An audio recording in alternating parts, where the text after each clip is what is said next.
lunch and need a meal fast? Turn to your local Super One Foods. Whether it be wings and dip for watching the big game, or simply a delicious, healthy meal that's sure to satisfy even the picky eater in your family, we have you covered with convenient grab-and-go food options, all at the affordable prices you've come to expect. So leave the cooking to us and stop by your neighborhood Super One Foods, serving you lower prices and better choices. With me today, we're gonna have a good time. You've convinced me. I'm ready to switch my account. Oh my gosh! Specific answer. They're learning quick. Can we Google it? Whatever. Okay. He's a quick study. There's so many words I want to say. Be careful. It is a love story. You bet it is. Fair. I wasn't done. Ask the questions that you think are silly. Thank you for joining. Bye. Hanging out and enjoying the outdoors. So come join us at the University of Wisconsin-Superior, where every day is an opportunity to learn, grow, and make your mark on the world. We can't wait to welcome you into our hive. Go Yellow Jackets! There's nothing better than a Subway Series footlong, except when you add a new footlong sidekick, like the boss with a new footlong cookie. This might be my favorite sidekick ever. What? Every epic footlong deserves the perfect sidekick.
cool.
He is on the air from Westman Arena on the campus of the University of Wisconsin-Superior, where tonight the Yellow Jackets are going to look to complete the weekend sweep and in the process extend their winning streak to 8 games as they take on the Johnnies from St. John's University. Good evening, everybody, and welcome to the Yellow Jacket Hockey pregame show sponsored by National Bank of Commerce. I am John Garver, and boy, last night, what a night it was here at Westman Arena. I go in the books as saying it was one of the most complete and most dominating efforts that I've ever seen from a Rich McKenna coach team.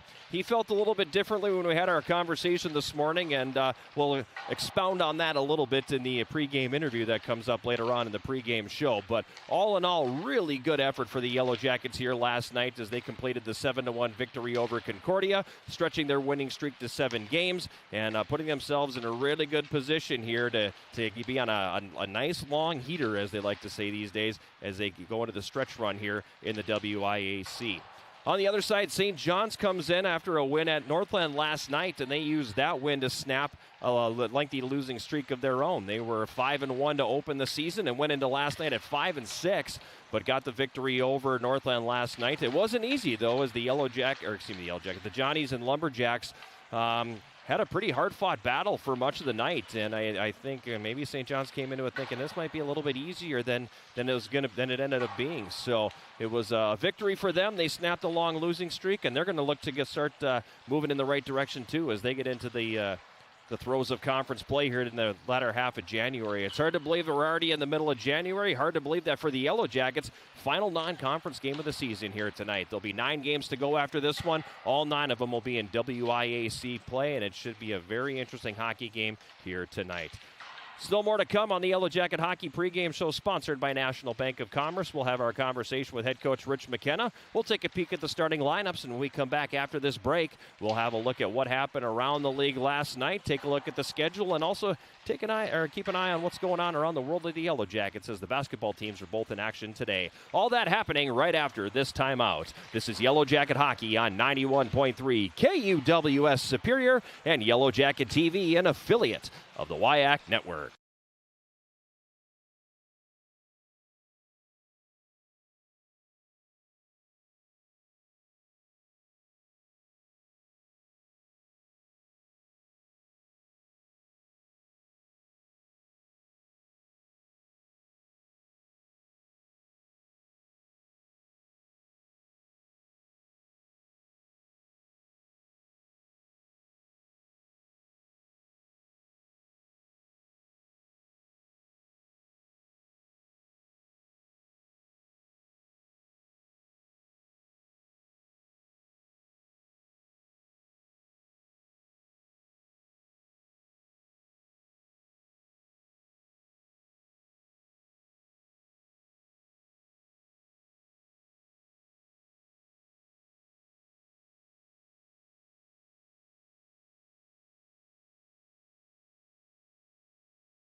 Last night here at Westman Arena, the Yellow Jackets stretched their winning streak to 7 games with a 7-1 victory over Concordia College. Jackets out shooting the Cobbers 33-31 in the game, but that was a little bit misleading because it was a little more of an advantage for the Yellow Jackets heading into the final few minutes. Concordia got that late 4-minute power play, and that's kind of where they were able to build up some of those shots on goal. But the Yellow Jackets, pretty good shooting percentage last night, 7 goals on 33 shots, unassisted goal at 9:39 of the first period for Trey Sauter. His first collegiate goal made it 1-0. Yellow Jackets stretched it to 2-0 at 19:21. Reed Stark, his team leading 9th of the season. Iki Kagawa with a brilliant assist on the play.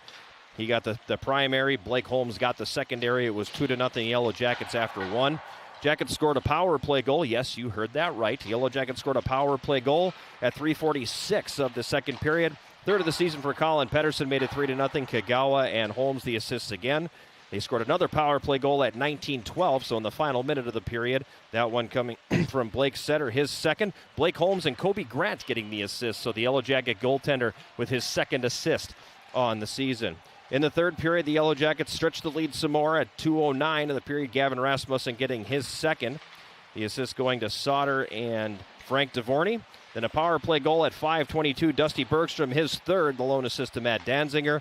At 6:45, it went to 7-0. Fourth goal of the season for Daniel Roosevelt. That was also on the power play. Reed Stark, Justin Dauphiné, the assists. And the Joe Hart-Gindegi got the only goal of the hockey game for Concordia. His fourth of the season came with 51.7 seconds to play in the hockey game. So Jackets less than a minute away from getting Kobe Grant his second shutout of the season. But at the end of the day, they will settle for the 2-1 victory. Noteworthy as well, the Yellow Jackets had 4 power play goals last night. They only had 5 on the season coming into the game, so 5 power play goals in 14 games, and then they end up with 4 in 7 opportunities last night, even though one of those opportunities was only 2 seconds in length. Elsewhere last night around the WIAC, Stevens Point defeated St. Scholastica 6-3. Evan Pejo scoring just 1:53 into the game for the Saints before Dawson Trino tied it for Stevens Point at 12:11 of the first. Nathan Adrian put the Saints back in front a few minutes later, and Hunter Hansen scored just 1:06 into the second period to make it 3-1 St. Scholastica. From there, it was all pointers. Peyton Hart scoring 2 goals 11 seconds apart midway through the second period tied the game. Early in the third, Alec Hamady broke the tie, and then Andrew Poulias scoring a pair of empty net goals late, giving the Pointers the 6-3 win. Shots on goal favoring Stevens Point 42-32. St. John's, as we mentioned, defeating Northland 6-3. It was actually Northland that jumped out to the early lead 2-0, getting goals from Joe Weber at 1:19 and Valerie Neeb at 6:32. Johnnies would tie it up before the intermission on goals by Chris Kernan at 9:08 and Matt DeRosa at 13:42. Kernan put the Johnnies in front with his second of the game at 4:33 of the second before Andrew Neek-Stepanian tied it for Northland at 13:08. And then Jackson Bisson scoring the eventual game-winning goal in the final minute of the second period. Cam Bakke added an insurance goal at 3:16 of the third to make it 5-3. And then Kernan completed the hat trick with the empty net goal to make the final score 6-3. The Johnnies outshot the Lumberjacks 46-30 in the game. So again, probably not as easy a victory as you would expect from a team that is riding a 39-game losing streak dating back to last season. A lot of credit to Northland for playing hard and staying with things in that one last night. I think the one that was the big surprise, MSOE shutting out Eau Claire 2-0.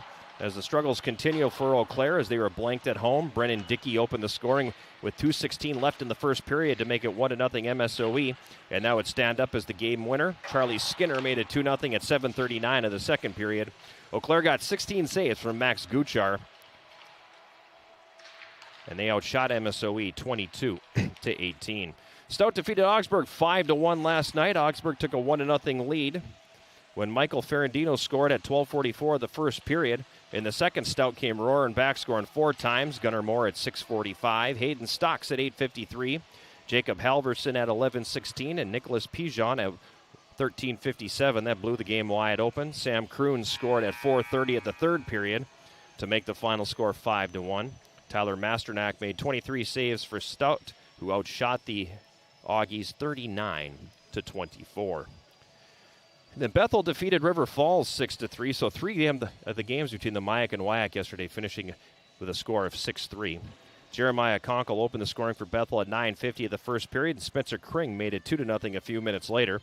Owen Belisle got the Falcons on the board at 14:46 of the first period, but Shane Lavelle scored at 18:41, and it was 3-1 Bethel after one. Early in the second period, Cole Teleke pulled the Falcons to within a goal, but Braden Bartu answered at 9:55 of the second period, making it 4-2 Bethel. Each team would add one more in the second. Gib Cody for River Falls and Kring again for Bethel. And the Royals were up 5-3 after two. Tyler Brasini closed out the scoring for Bethel in the first minute of the third period.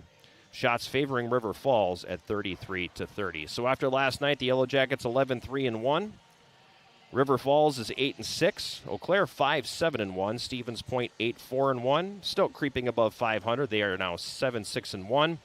And Northland 0-14-0. And again, that losing streak now at 40 games dating back to last season. Tonight around the WIAC, Augsburg is at KB Willett Arena in Stevens Point. Concordia taking on UW Stout at the Finetti Community Center. St. Scholastica at Hunt Arena in River Falls.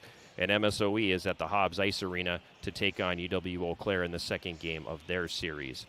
Yellow Jacket basketball teams both in action today. Men's basketball defeated Bethany Lutheran today 84-80. Fell behind 14-3 to start the contest, but came from behind and got the victory in that one. Big win for Coach Greg Polkowski. That's 2 in a row for them. They're 2-0 in the Upper Midwest Athletic Conference and are now sitting at 5-8 on the season. Women's basketball, 1:43 to go in the fourth quarter.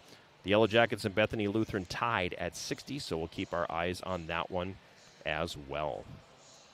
Couple of upsets in the D3 Hockey News poll last night. Number 2, Geneseo, who was unbeaten, losing to Elmira 6-2.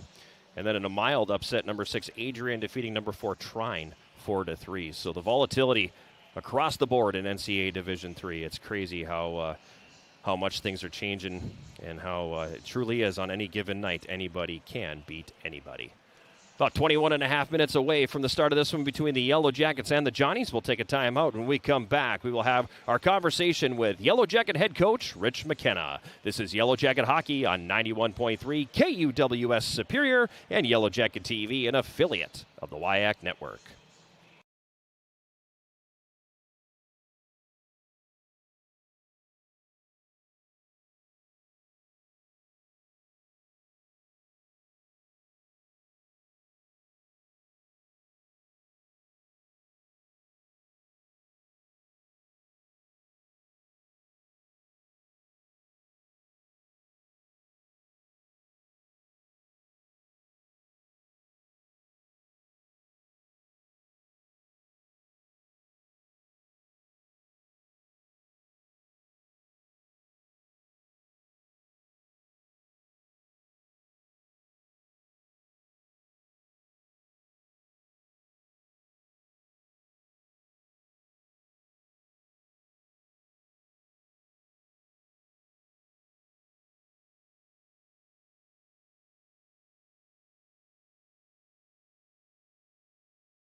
We're back here at Westman Arena, just over 19 minutes away, I should say, from the start of this one between the Yellow Jackets and the Johnnies. And I misspoke. We will not play the interview with Coach McKenna just yet. Instead, we're going to take a look at the starting lineups.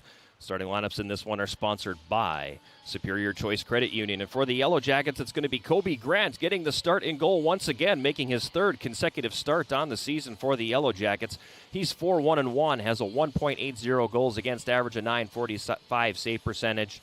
and a shutout for the sophomore out of Vernon, British Columbia. Again, making his third consecutive start. He was really, really good between the pipes for the Yellow Jackets last night. Starting five in front of him, the defense pair, Evan Axel and Tyler Ryder. The forward line, Justin Dauphiné will center Reed Stark and Daniel Roosevelt. Other Yellow Jacket forward lines today, no changes in the forward ranks, so Matt Francois will center Colin Pedersen and Iki Kagawa.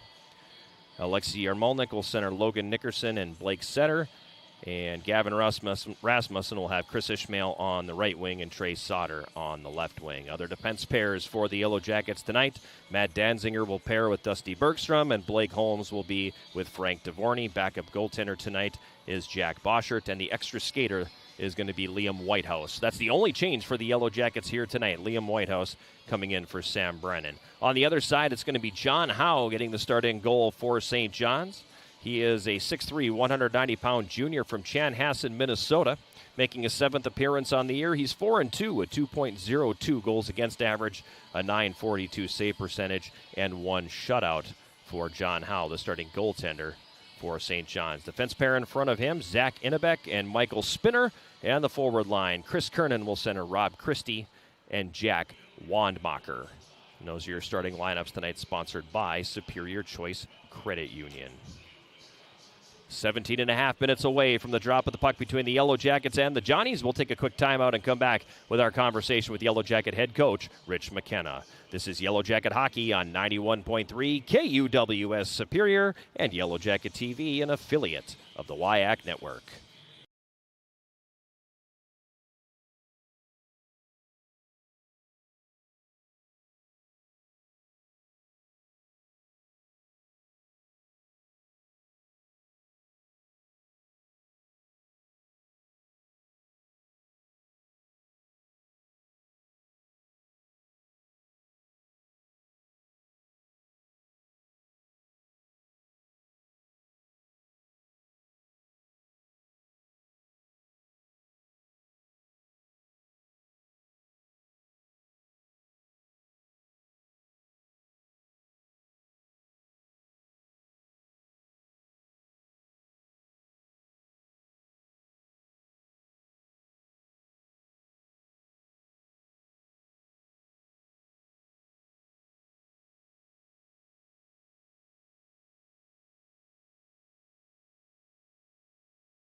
We're back on the Yellow Jacket Hockey pregame show, sponsored by National Bank of Commerce. It's Saturday night. The Yellow Jackets back home tonight, looking for the weekend sweep as they get ready to take on St. John's. I am John Garver, and as always, we're joined by Yellow Jacket head coach Rich McKenna. Maybe reluctantly joined by Rich McKenna, but, you know, throw the radio guy under the bus. It's going to happen sometimes. But all in all, Coach, I know your question to me this morning was, did we watch the same game? I thought it was an absolutely fantastic game, one of the best of the McKenna era last night. And just for everyone at home, I did start off with my conversation about the radio guy with that to my guys. But no, it was, you know, Mousy and Bitts weren't on the trip with us to Boston. And, like, they came back and they started, like, you know, in between the first and second, I was kind of a little bit, you know, not frustrated or whatever, just being like, all right, like, let's get going here. And they kind of cooled me off a little bit in a way. And, like, you know, sometimes it's nice to have that perspective because, you know, like, I'm so close with the guys. Like, I'm around the team all the time and all that stuff, and you get the bird's eye view and all that. And it kind of felt like after I talked to you and a couple of other people and then Bitsy and Mouse, I was clearly on an island by myself. So I had to swallow my pride, and I gave the guys kudos and all that. But it was a good game last night. I felt we executed when we needed to. I felt we showed a little bit of skill, you know, and like we were able to wait out and create some passing lanes and all that stuff, and you know, and it's tough. Like we pride ourselves on being physical, and you know, as we started to play put together a pretty strong defensive game throughout the game last night, we had the puck more. But I have to remember, like, when you do lose the puck, like, you can't automatically get it back right away the way maybe I want to. So it's, you know, so there was the in-betweens is probably where I was focused on a little bit more compared to the overall game. But as I watched the video, I was like, okay, like, you know, don't be a nitpicking coach. That's exhausting to play for. Let's start from the back end and work our way out. Kobe was fantastic in goal last night. Really good in the first period, I thought, when you guys needed him. Maybe you were a little bit, you know, didn't have your stride quite yet. And he was really good in the first period and kept that thing at 1-0 and then 2-0 with his play. Yeah, no, he was there when we needed him the most. It was kind of funny after we gave up that one goal with like less, I don't know, what was it, a minute, 2 minutes or whatever. And like, you would think like that's the difference, I think, between this team and some other teams. Like, they were more irritated that they let them down than like, oh, we're still gonna win. Like, they like, so it was, you know, it's unfortunate because to me he pitched a shutout. Like, he made some big saves when we needed it. He allows us to play with a little bit more our goaltending in general, all three of them, allow us to play with a little bit more confidence, I think, and we feel we have, you know, a strong forward group. We feel we have a really good defensive group, and we have some really good goaltenders too. Yeah, I thought your decor was elite last night, and Blake Holmes was, I think, a head above everybody else. You go back to that game he didn't play here back in mid-December, he's been unbelievable ever since. Yeah, we highlighted him, not today, yesterday, of when he gets his head down in the corners and he looks like a rhinoceros plowing over people. He played a really good game. He was good with the puck. He was good without the puck. His gaps, his stick, zone exits. He had a couple of shots on net. You know, obviously he had 3 or 4 assists, whatever it was. It was probably one of the most complete games I've seen him play in his time here. It's our obligatory, let's talk about Icky in the pregame. That assist on the Reed Stark goal, which ended up being the game winner, faked out everybody in the building, including us up top. That was incredible. I told him it was kind of funny. Obviously, the guys that have played under me for a little bit, like, we have our ongoing battle about the creativity, what creativity is, what swagger is, what confidence is, and what are useless, dumb plays. So he makes that play to Starkey. Starkey buries it, and the Raz, the Frannies, the Petey's, a couple of those guys that, you know, that have been with me for a little bit, they're not even celebrating. They turned around and looked at me on the bench like, what is he going to do or say? So it was an awesome play. I told Icky today, we're not the Harlem Globetrotters. We're not going to make that our first assist anymore. That was good.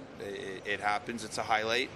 We're good, and we're just going to leave it there. But he's a very dynamic player. I don't want to handcuff him in any way, but like, he's getting better and better as the games tick on, for sure. How about that power play?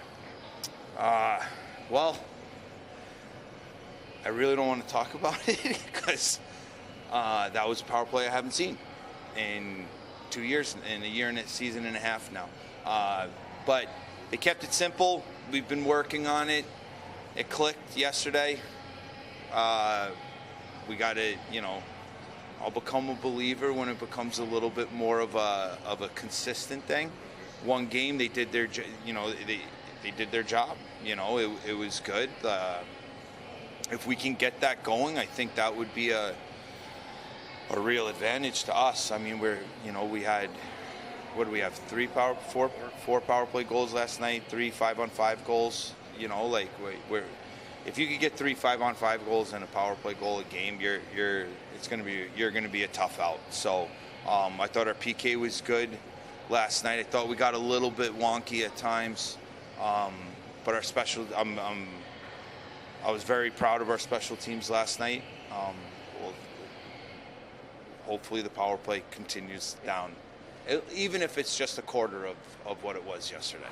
We'll just leave it at that. Tough task here tonight, though, with St. John's. Their penalty killing unit is over 90%. Their power play is very good, too, and yet they're only 6-6. They've struggled to put the puck in the net. They've struggled to keep the puck out of the net, about 2.5 on each side of those things. So you've had a chance to watch some tape on them. How do you attack them? Well, they play a little bit of a different game. They have a hard task, those guys, because they play on an Olympic sheet for the most part everywhere out here. Other than there is an NHL size sheet, or you come to Westman and it's the shoebox, right? So I think it's an advantage for them at times, and it's also a disadvantage.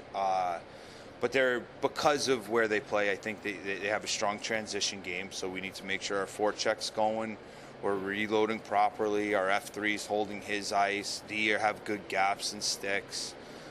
Neutral zone and zone entry defense, I think, are a big key. For the last couple of games, I thought our D have done a fantastic job of defending the line. Good sticks, like I said, forcing chips and gaps, and our breakouts or zone exits have been pretty quick and giddy up to it. So it kind of gets a little bit repetitive. I would kind of say the game plan kind of really always stays the same. I'm not a coach that we go over some special teams with the guys about the other team, and other than that, let's just play our game and we'll make our adjustments that we need to. But St. John's is, they're obviously a good skating team. You can't have a slow team on that sheet, right? So, how do you slow down a good fast team? You check and you get above them, and you make them have to go through you and force them to have to make plays. There's a little less room here, and it probably plays into our advantage there in that part. But tonight will be a tough game. I don't think their record truly. They started off pretty hot. I think they were 5-1 or 6-1 or something like that. Hit a little dry spell. They're coming out of Northland last night, so we gotta we gotta jump on them early, because it's a little bit of a different game, and make them try to adjust to us instead of us adjust to them. Thanks a lot, Coach. Good luck. And we love you, Garbs. Don't forget that. As Yellow Jacket head coach Rich McKenna, 9th season behind the bench of the Yellow Jackets, 102 wins, 103 losses, 17 ties, his all-time mark. On the other bench, Doug Schuler is the head coach of the Johnnies in his 17th season, 195 wins, 168 losses, and 48 ties. Yellow Jackets with the edge in the all-time series, 25 wins to 10 for St. John's. There is one tie game. Coach McKenna all-time against the Johnnies has a record of 3-1. That's going to do it for the Yellow Jacket Hockey pregame show, sponsored by National Bank of Commerce. When we come back, we'll have the drop of the puck between the Jackets and the Johnnies from Westman Arena in Superior. This is Yellow Jacket Hockey on 91.3 KUWS Superior and Yellow Jacket TV, an affiliate of the WIAC Network.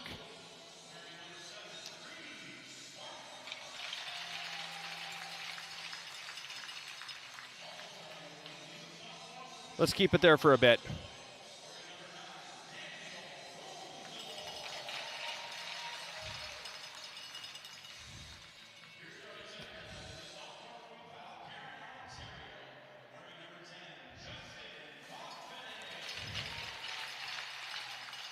Come on. Come on, lights. There we go. Nope.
We're back here at Minn Arena, moments away from the start of this one between the Yellow Jackets and the Johnnies of St. John's University. The officials for tonight's game have been assigned by the Wisconsin Intercollegiate Athletic Conference. The referees Jay Borman and Rick Larson, the linesmen Jace Friedlieb and Anthony Podominic. And yes, that is the same crew that was out here last night, and hopefully they don't have to blow that whistle as many times as they did last evening. 17 penalties in that contest last night. It was eventful for sure. Hopefully not so much of that tonight. As we mentioned, Kobe Grant gets the starting goal for the Yellow Jackets. Third straight start for him, and he will defend the goal to our left. Yellow Jackets in the home gold sweaters with black and white trim will be going from left to right here in the opening period. At the other end, it's going to be John Howe defending the goal to our right for St. John's. They are in the powder blue road uniforms with the red and white trim. Interesting thing about this St. John's club to me, Jason, every player except one is from Minnesota. Yes, this will be the most Minnesotan team we see all season, probably. Opening face-off controlled by the Yellow Jackets. A reminder, the opening draw is going to be, as always, is sponsored by Barker's Island Inn. Yellow Jackets immediately jump on the forecheck. Roosevelt with a shifty move behind the net, tried to center for Reed Stark. Now Stark in the high slot, turns and fires, and that one just misses the right post. It's going to come around to the right wing side. Stark with the steal now. He slides it down below the goal line. Roosevelt back to Stark, a shot saved. Rebound shot, and that gets stopped as well. Two huge opportunities on this opening shift for Reed Stark. And the Yellow Jackets have come out with a tad bit of jump here in the first 30. St. John's back the other way. Wandmacher on the left wing. Slides that one into the middle now for Bakke across the line. He tries to center from the left circle. That one broken up, and Tyler Ryder leads it back the other way. Ryder up the right wing, plays it softly into the St. John's zone. It comes around to the left wing side, Taken there by Pedersen to Kagawa. Big collision in the left circle. Two Jackets, one Johnny go down, but the Jackets able to maintain control of the puck and play it back to the left wing corner. Picked up there by Connor Couette for St. John's. He rotates it back behind the net. Cooper Anderson will start it back the other way now. He'll send it ahead on the left wing. It's going to get past Justin Thompson and come the distance, and that's going to be an icing goal on St. John's. 18:42 to go here, opening period. Yellow Jackets and Johnny's scoreless, but I don't know how. Yeah, Coach McKenna wanted a fast start. He got one there, and the only saving grace for the Johnnies was John Howe making two great saves on Reed Stark. Face-off will be to the right of John Howe. Jackets control it. It goes off the skate of Colin Pedersen and comes down low. Now it's going to be kicked back out into the neutral zone here, controlled by the Yellow Jackets. Francois over to the right wing, Pedersen. He'll come across the St. John's line and play it deep. He's 1-on-5 as the Yellow Jackets change everybody else on the ice. St. John's will take the puck and Thompson sends it back the other way. Now ahead for Jackson Bisson at center. Bisson sends that one down into the left wing corner. Now it comes back behind the Yellow Jacket net, spinning away from trouble and starting up ice as center. In the middle now, Alexei Yarmolnik gets around one. Johnnies break that one up and clear it back into the neutral zone. Yellow Jackets will be forced to regroup here at their own blue line. Nickerson now banks it off the right wing boards and picks it up. Good pass to himself by Nickerson, who comes down behind the net. He'll wrap that one around at the left side. Nobody there for the Yellow Jackets, however, and the Johnnies will come back the other way. On the left wing side, Mason Campbell across the Yellow Jacket line. He tried to center from the left circle. It was blocked. Now it is thrown to the front of the net. Yellow Jackets break it up, and Nickerson floats it back the other way. Out of the reach of Blake's setter, so the Johnnies will regain control here and come back the other direction. Across the Yellow Jacket line, Logan Like on the left wing. Sends it back behind the Yellow Jacket net. Controlled by Borst in the right wing corner. He's tied up by Rasmussen. Puck is going to be worked free. Again, right wing corner, and Blake Holmes has it here for the Jackets. He'll wrap it to the right side. Going to be held in by the Johnny Spinner. Throws it toward the front of the net. Jackets break it up now, and Nickerson carries it to center. Ahead for Trey Sauter. Sauter with a goal and an assist last night. His first 2 collegiate points. Comes down to the St. John's zone and is controlled by Sauter. Left wing corner now. He's pinned to the end boards. In to help out Rasmussen. He works it free from a Johnny player. Sends it up top for Whitehouse at the blue line. Whitehouse back to Rasmussen, left corner. He gets flattened with a check. And now he looks a little slow to be getting up. Sauter didn't like it and hits that man who hit Rasmussen. Meanwhile, the Johnnies back the other way. Christie from the right circle. He takes the shot. Grant makes the save. And we'll have a face-off coming here in Yellow Jacket territory. An oddity tonight with Kobe Grant back in goal for the Yellow Jackets. Typically not a back-to-back situation for the goaltenders with this team, but tonight there is. Well, Kobe Grant's been pretty solid here of late. And so he's going with the hot hand, Coach McKenna is. Puck comes out to neutral ice. Now Stark feeds it ahead. Roosevelt in the middle for Dauphiné across the line. Dauphiné in the right circle. Feathers that one across out of the reach of Roosevelt. Roosevelt catches up to it and sends it hard around the boards behind the net. On the right wing, Ryder pokes that one back down to the right wing corner. Johnnies get there first with Couette. A transfer from UW Eau Claire. Now a steal. Couette had it, then lost it to Stark, then gets it back. Now Stark's got it again. Couette regains control. He's relieved of the puck by Roosevelt behind the net. Roosevelt to the right corner, gives it to Dauphiné. Dauphiné absorbs the check and cycles it deep. Now working it to the front of the net. Dauphiné curls back away, comes out with it right circle, sends it up top. Axel from the line, a shot, and the save is made by Howe. Rebound picked up by the Yellow Jackets on the left side. Stark works it to the front of the goal, but it's going to be poked off his stick, and the Johnnies are going to flip that back the other way. 3-hopper in on goal. Grant with the save, and he'll set it up here for Evan Axel. Axel's pass intended for Pedersen doesn't connect, and the Johnnies will come back. Jackets with the steal, however. Ryder up the left wing. It'll be tipped in by Kagawa. Yellow Jackets giving chase. Great pace here as the first 5 minutes have nearly elapsed. No score from Westman Arena. Shots currently 3-3.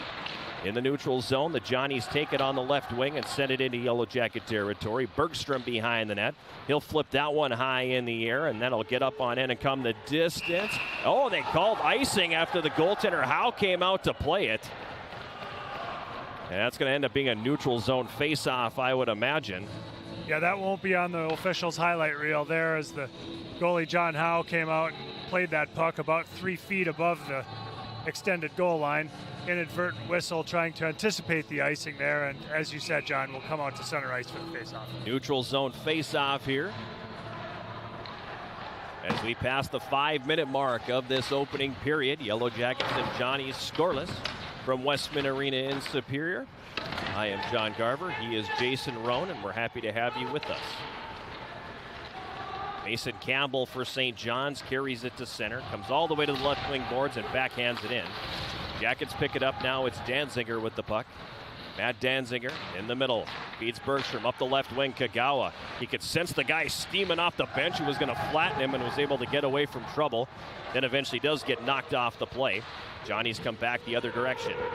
Behind the Yellow Jacket net, Dvorny up the right wing. Jackets can't get control. Johnny's play it deep. Puck comes off the end boards into the right wing corner.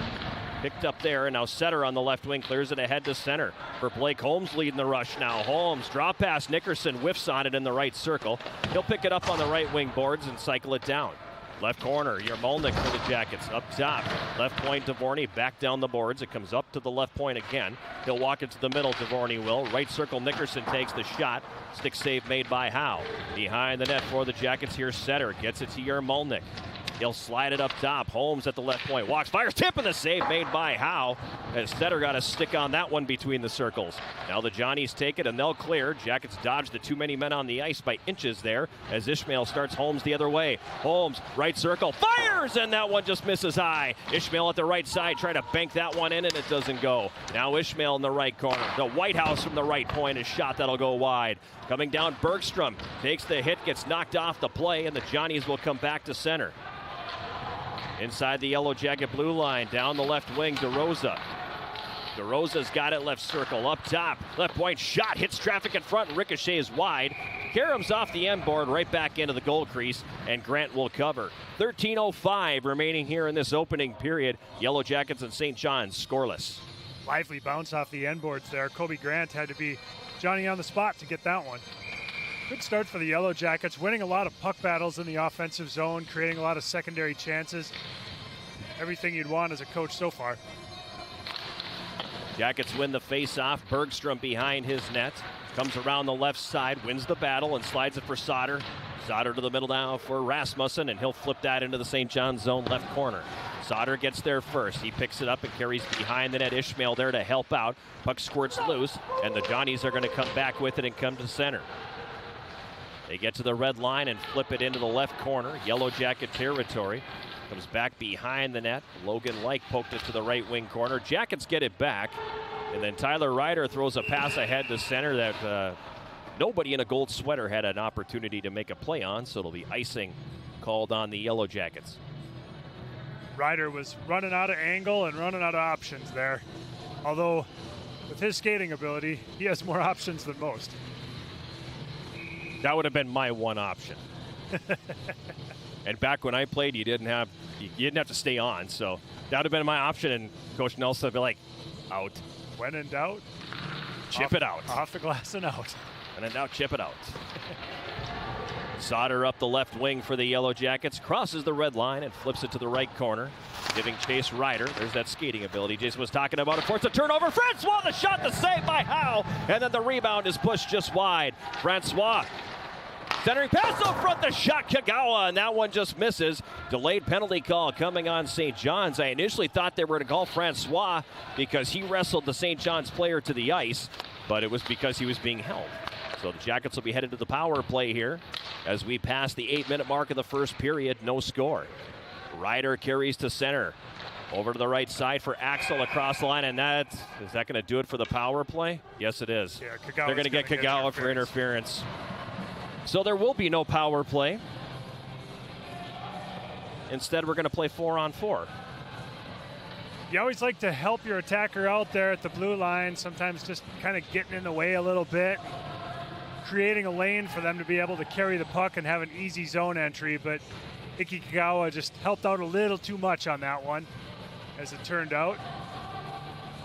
Time of the penalties will be 8:10 of the first period. Peter Ganas for St. John's will go off for a hold. Iki Kagawa for the Jackets for interference. So 4-on-4 for the next 2 minutes.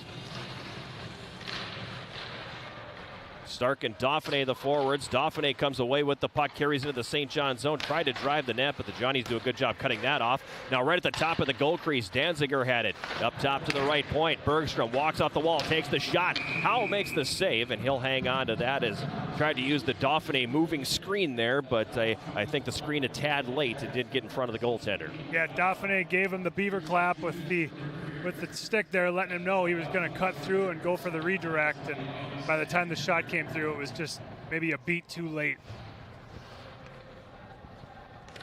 Face off to Howe's left. Dauphiné in to take the face off, and the Jackets control it again.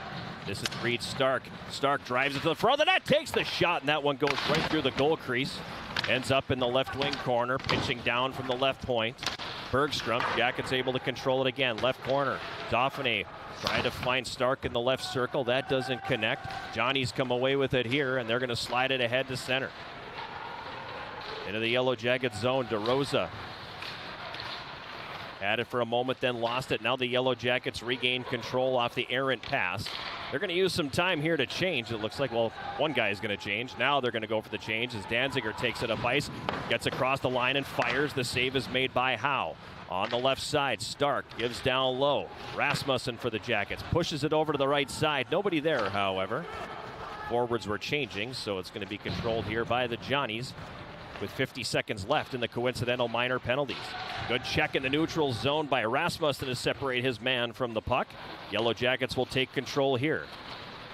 Ishmael dangerously stick-handled near the goal, but Dvorsky cleans up the mess and fires it ahead. On the right side, Holmes over to the left circle for Rasmussen, but hopped over his stick. Now Rasmussen on the left wing side, leaves it for Ishmael. Down for Dvorsky. Dvorsky now left corner, feeds back left circle. Ishmael, a shot that misses high. Comes up the right wing boards. Dvorsky's got it there. Feeds down low. Rasmussen along the end boards. Tried to slide it behind the net for Holmes, but it was intercepted. And back the other way now, the Johnnies will come with Justin Thompson.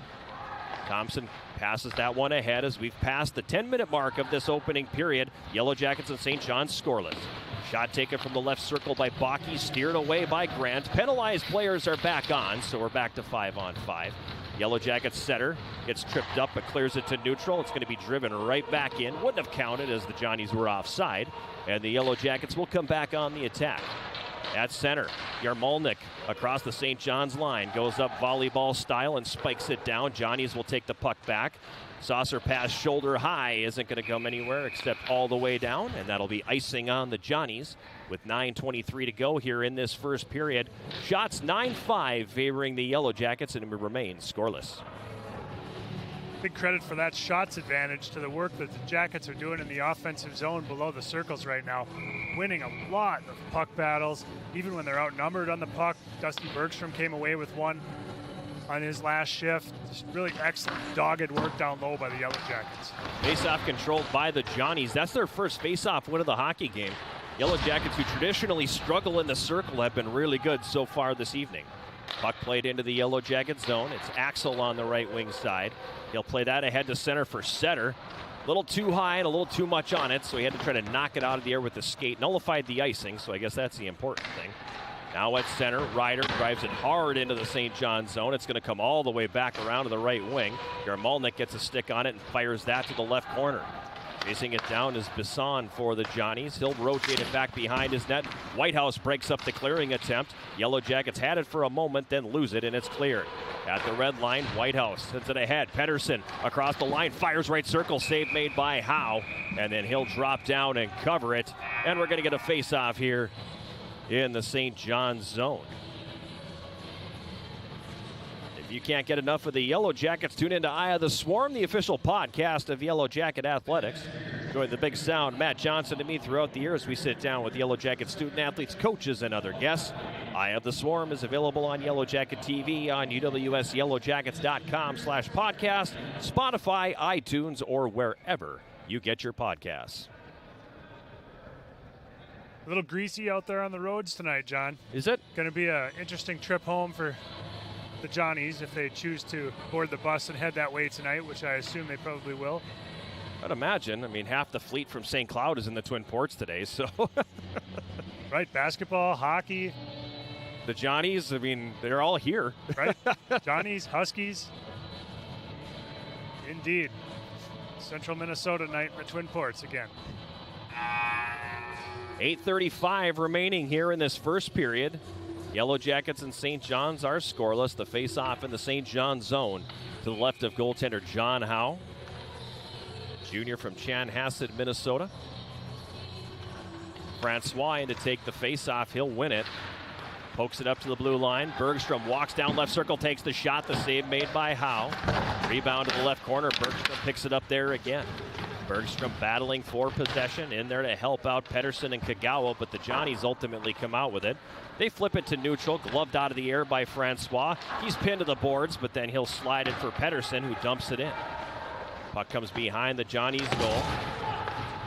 They'll send it up the right wing, intercepted at center ice. Dvorny backs it up now. Blake Holmes ahead for Pettersson. He'll tip it in. It's going to slide near the goal, and Howe plays it behind his own net. Now it comes ahead to center. Logan Like on the left wing with speed across the Yellow Jacket line. Puts it behind him. Holmes able to tie him up. Puck dug free by Dauphiné. He'll clear. Swing and a miss in the neutral zone. Strike one on Cooper Anderson. Puck comes back into St. John's territory now. Anderson mishandles it just inside the line. He'll be pressured by Stark. And then send it all the way down. Icing will be waved off. Coming behind the goal here. Dvorny to Holmes. Up the right wing side. Now back down for Holmes, left corner. Johnny's come away with the loose puck. Up top now, long shot by Anderson. I don't know if that ever even got through. It looked like it hit too much traffic in front. Anderson gets it back again. He passes to the right wing side for DeRosa. That's thrown toward the net off the blocker of Grant. Picked up behind the net now by Roosevelt. He'll circle and start up ice. He gets around one man. Roosevelt to center. Crosses the St. John's line. Leaves it in the high slot. Dvorny takes the shot and he misses that one high. Johnny's come back the other way with numbers if they can get it out there, but the Yellow Jackets able to slow the play down some. Now across the line, Justin Thompson dropping it off on the left wing side. It's played into the slot. Thompson fans on the shot. Second attempt gets through, and the save is made by Grant. He was a little unsure of where that puck was, but eventually was able to get the trapper down and cover. Frank Dvorny definitely had a good look high to the glove side there after that nice little drop pass from Reed Stark. Had a lot of time and had a little bit of an opening. Just shot it over the net. Coming up during our first intermission, we will have part two of our latest Where Are They Now? My conversation with Gary Fritsch, where we get into talking about how he ended up at UW Superior. Very interesting story. He told me something I actually didn't know about him. So that's a fun one, and we'll have that coming up for you in 6.5 minutes and change. Puck dumped into the St. John's zone. It's on the left wing side. Rasmussen up top. Bergstrom from the left point fires it back deep. Ishmael wins the race to the puck. Right wing corner now. Up top, right point, Danziger slides that one into the slot. It's going to be broken up. Johnny's 3-on-2 if they hurry as they come back to center. Thompson slides over to the right side. Long shot kicked away by Grant. Now the puck picked up by Danziger. He was the clear and turns it over. It's in the right circle. Jackets get it back. 3-on-2 if they hurry now as they come to center. This is Ishmael across the line. Ishmael drops it off. Bergstrom left circle takes a shot. How the save. Big rebound. Still lying at the top of the goal crease. And finally it looks like it's going to be covered up, as that one sat there for an eternity and everybody on both teams just kind of circled it. And the goaltender couldn't get a glove on it. I guess all of the defenders for St. John's must have done a good job taking sticks away. There were a lot of people around it, but nobody could poke it in. Good shift there by Chris Ishmael. Came all the way back hard to nullify that 3-on-2 and then ended up getting the puck and leading the rush the other way. Setter on the right wing plays it behind the St. John's goal. Johnny's break that one up. It comes up to the right point. It's past Axel, and that'll come to neutral ice where Nickerson's got it. Over to the left side, Ryder, he picks up speed through center, crosses the St. John's line. Ryder throws that one in front, had both Setter and Yarmolnik going to the net. It's broken up now. Yarmolnik with a shot, save made by Howe. Rebound shot there, and Howe stops that as well. With both Yarmolnik and Setter closing in, looking for that loose puck. That one got in on him in a hurry as Yarmolnik got that loose puck in the right circle. Yeah, good shot, good save on the first one, and probably an even better save on the second one there, smothering that rebound. 5:45 remaining. Go ahead, Jason. Sorry. Howe's had a couple of those opportunities tonight where he's had to make repeated quick saves one after another. Equal to the task thus far. Johnny's flipped it to neutral ice, gloved down there and dumped back in by Kagawa. In the left wing corner. Duet plays it behind. Kagawa with the steal. Oh, in front, the shot by Pettersson, the save by Howe. And then the rebound trickles in harmlessly, and Howe covers that one up. And that was one of those where he didn't even know where it was because Kagawa played it back against the grain so quickly. All speed and tenacity there by Kagawa, having enough want to actually go down there and get that puck, and then having the speed to be able to turn it into a playmaking opportunity. Goet for St. John's, clears it to neutral ice. Ryder gets there first, up the left wing. Now it's nearly turned over. And Kagawa picks it up left side in the St. John's zone. Kagawa gets away from one check, gives down low. Pedersen has it hop his stick. He stays with it. Pokes it to the left corner. Kagawa in to help out. 5-car pile up there, and the Johnnies come away with it and get it to the neutral zone as we pass the 15-minute mark of this first period. Scoreless from Westman Arena.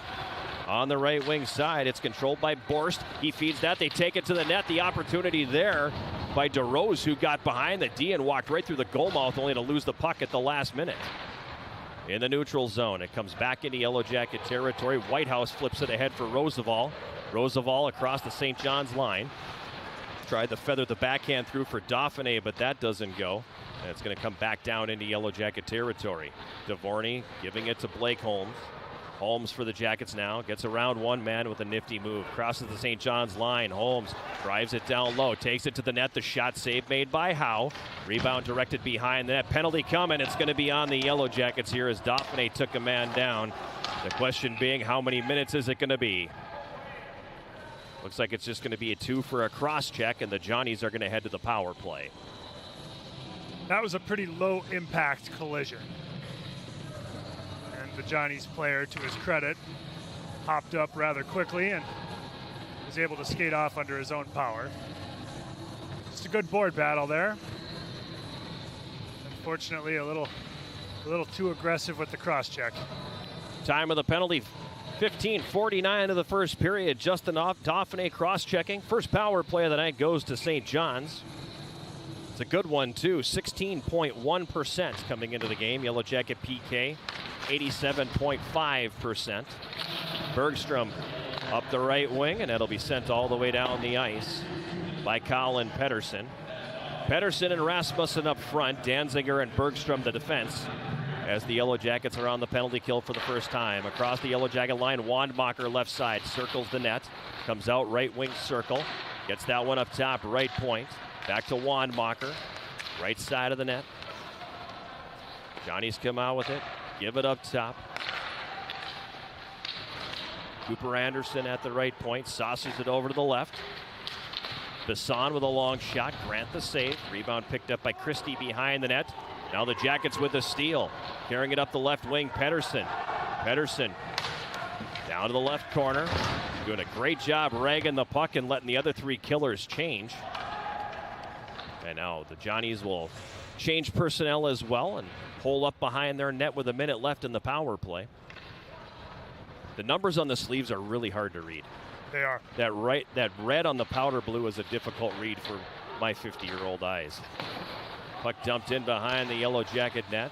Blake Holmes intercepts. He'll send that one all the way down. Goes off a defender, slowing the play down a bit, and then Roosevelt gets on his horse. Tries to break up that play. Johnnies flip it past the forecheck and come to center.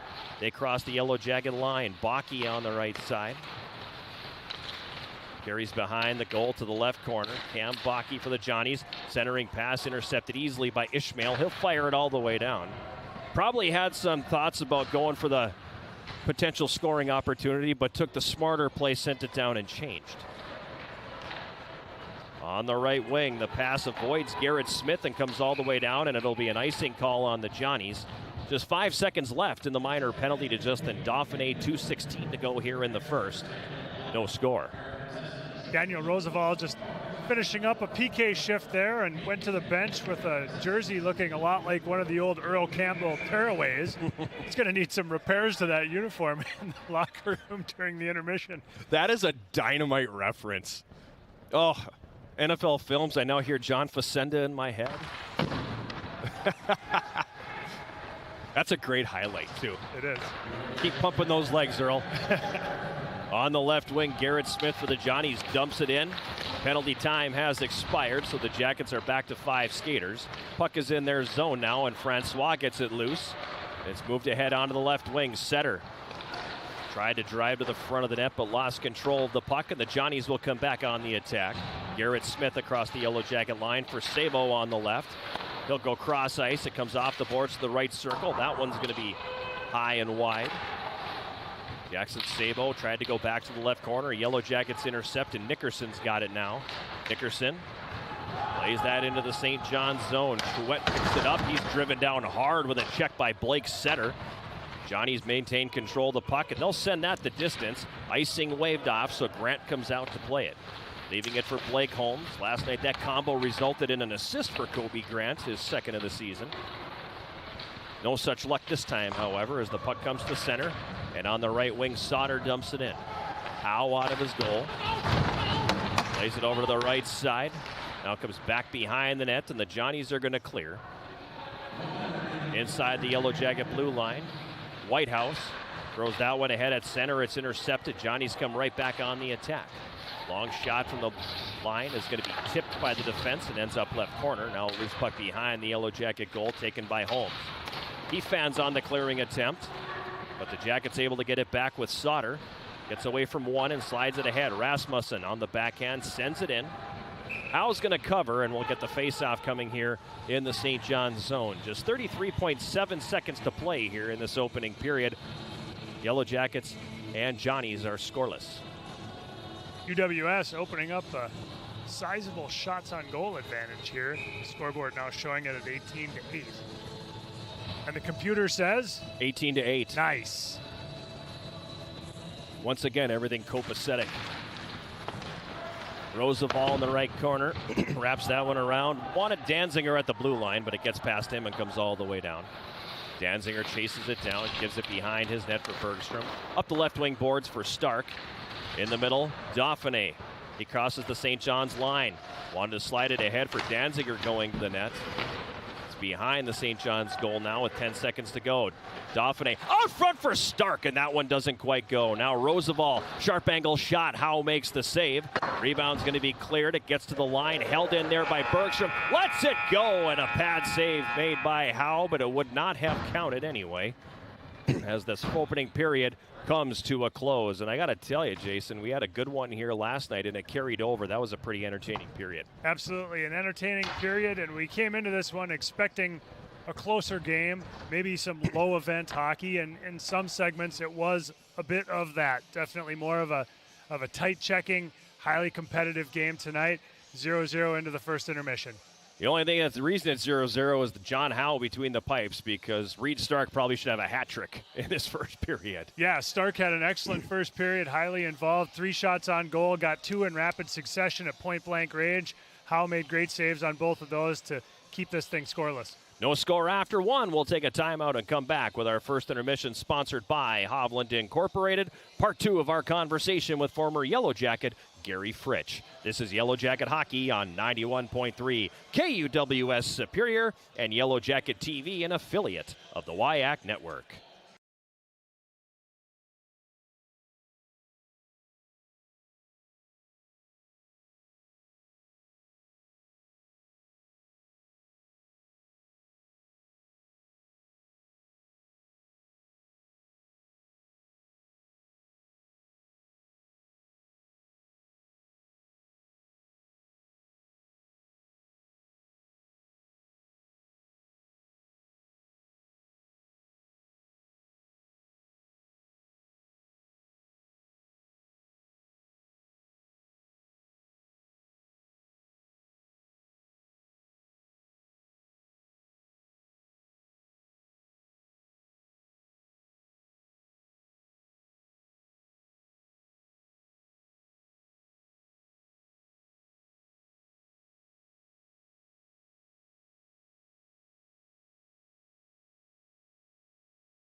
really didn't get any notoriety at the time. You didn't go to juniors for 2 years.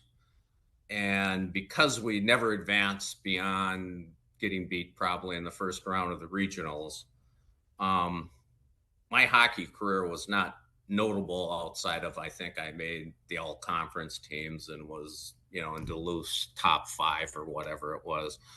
But baseball, we had won a state Babe Ruth championship, and I had pitched in the championship game, and I had got like MVP of the pitching tournament, or for the pitcher at the state tournament. And I had actually pitched for Siebert, the coach for the Gophers.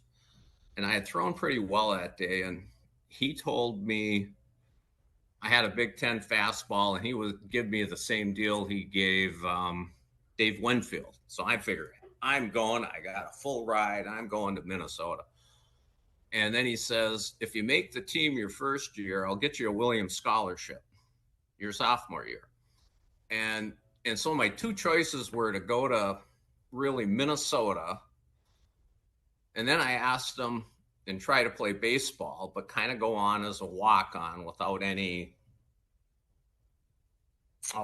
guarantees. Mm-hmm. And I asked him about, well, what about hockey? And of course, Minnesota is D1 and had a great team and national level type of program.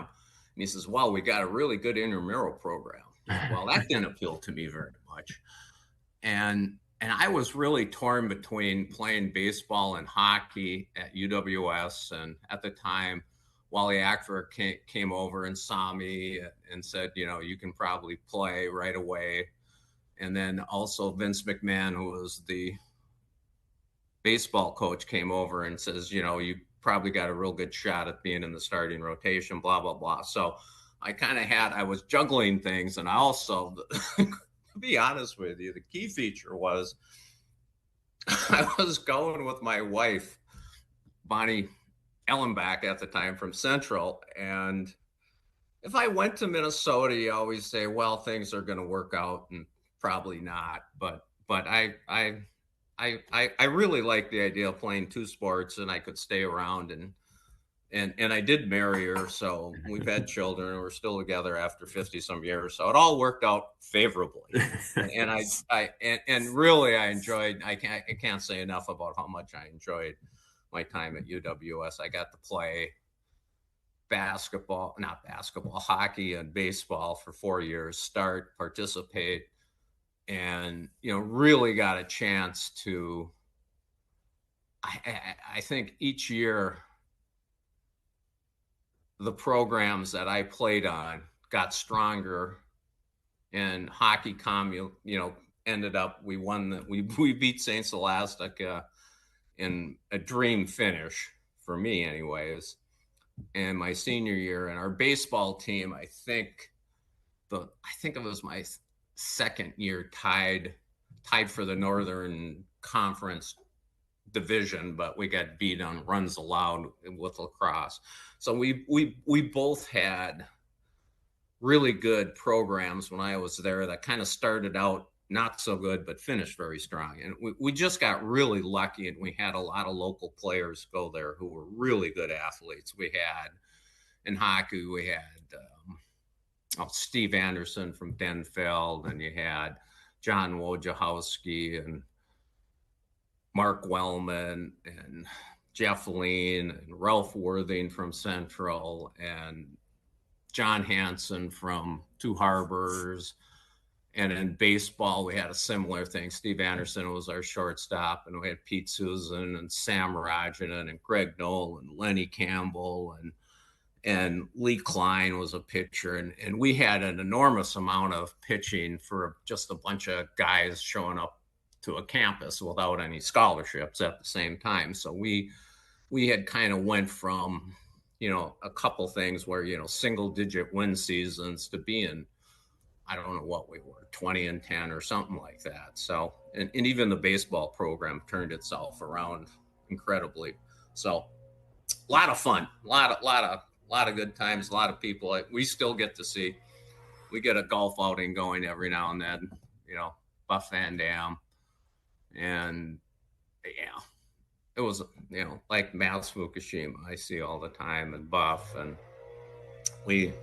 Heinzen comes up, Roddy Allstead. So we get quite a crew together. So it's really a lot of fun. Jerry Laverty. So yeah, Gary Fritsch, the I fascinating.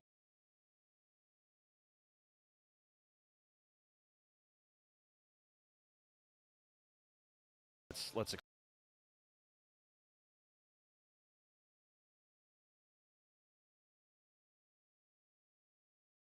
Brewers when he was coming out of Superior, but that's some pretty rarefied air when you're in the same conversation as a Dave Winfield. Absolutely. I mean, that would be a high compliment, and ultimately he faced a decision that a lot of prospective college athletes face, in that they've played multiple sports, they enjoy multiple sports, they're good at multiple sports, and you can go all in on one at the bigger institution, but then you probably have to give up the other one. Yep. Or you can go the Division III route and perhaps be able to play multiple sports, and that's really appealing to a lot of people. So there are pros and cons to it, and it all comes down to the individual. And for him, UWS turned out to be the right fit, and personal life as well with his wife to be, and then his wife. So yeah, a great story there, and love the references to UWS baseball. It's been a busy 2 weeks for UWS baseball running their winter camps. Yep. They were fantastic again this year. Obviously, I've got a daughter who is a part of that, and she always enjoys being a part of that camp. The coaching staff's fantastic. The players that participate in it are great here at UWS. It's a really great operation. So a long-time strong program here at UWS, which is not always an easy thing to do when you're facing the climate challenges that we face here in the Twin Ports. Exactly. That's something that TJ Oaks has really taken to a different level here. Is the camps and everything, and I know he takes a lot of pride in it, and you can tell by the attendance numbers how it's just continued to grow and grow every single year. So, yeah, props to him and his program for running, some pretty good camps here, and it's hard to believe that they'll be starting official practices here in a couple weeks. Right, and if we don't get any more snow, I mean, we'll be out there on that synthetic turf. Who knows? No problem. Who knows? It's crazy when I feel like the off season takes forever. And then you finally get to August and the fall sport athletes are coming back and you're going through eligibility and all that stuff. And now I'm sitting here going, good grief. We're in the stretch run for hockey and basketball now because they're in conference play. There's no non-conference games left. And now you're going to have spring sports starting practice here in a couple of weeks. Where did this one go? Right. Yeah. Well, I mean, once you come back from the holidays, it just seems like everything just goes on overdrive. Yeah. And starts moving real fast. Yeah, things are moving fast. And this first period moved very quickly as well here tonight. Really great pace to the first 20 minutes. Unfortunately for the Yellow Jackets, they came up empty here. But we just looked at the shot chart during the break, Jason, and really, if they keep doing what they're doing, it's just a matter of time. Because you look at that chart, and they have, I didn't count them, but a lot of those shots tonight are within what you call the house. Yes. So there you can see this little spatter right here around the front of the Yellow Jacket net. That is the house is what they call it. So the net that they're attacking, they were right in the kitchen of that goaltender the entire first period. Yeah, Jackets doing all the things you want to do to win games. They're winning puck battles. They're using their feet, skating well, defending well, creating chances in the best scoring areas. So it's just a matter of time, it feels like, if they can continue playing this way, continue mixing these ingredients, that they're going to come out with something that tastes really good. The other side of it, the exact same thing. They're not allowing St. John's to get into that house area, not giving those opportunities at top of the goal mouth. You can they're kind of playing with the replay a little bit, but they're not letting them in that high danger area. Right, so really that's a recipe for success as well. Right, really only one or two of those kinds of chances for St. John's in that period.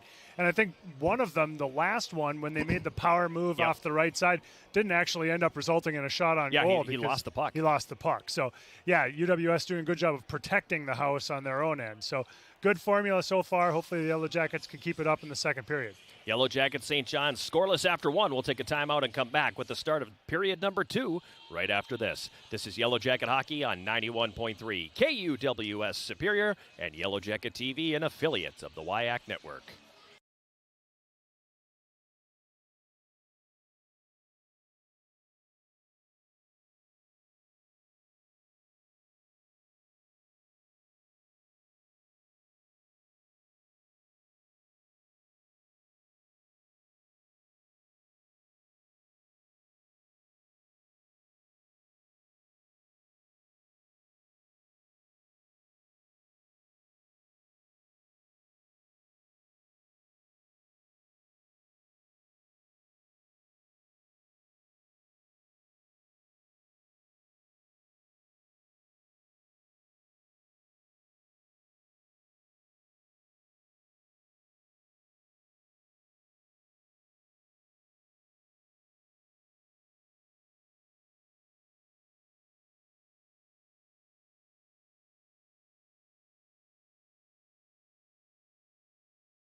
We're back here at Westman Arena, moments away from the start of this second period. Yellow Jackets and Johnny's scoreless after one. Shots favoring the Yellow Jackets at 18-8.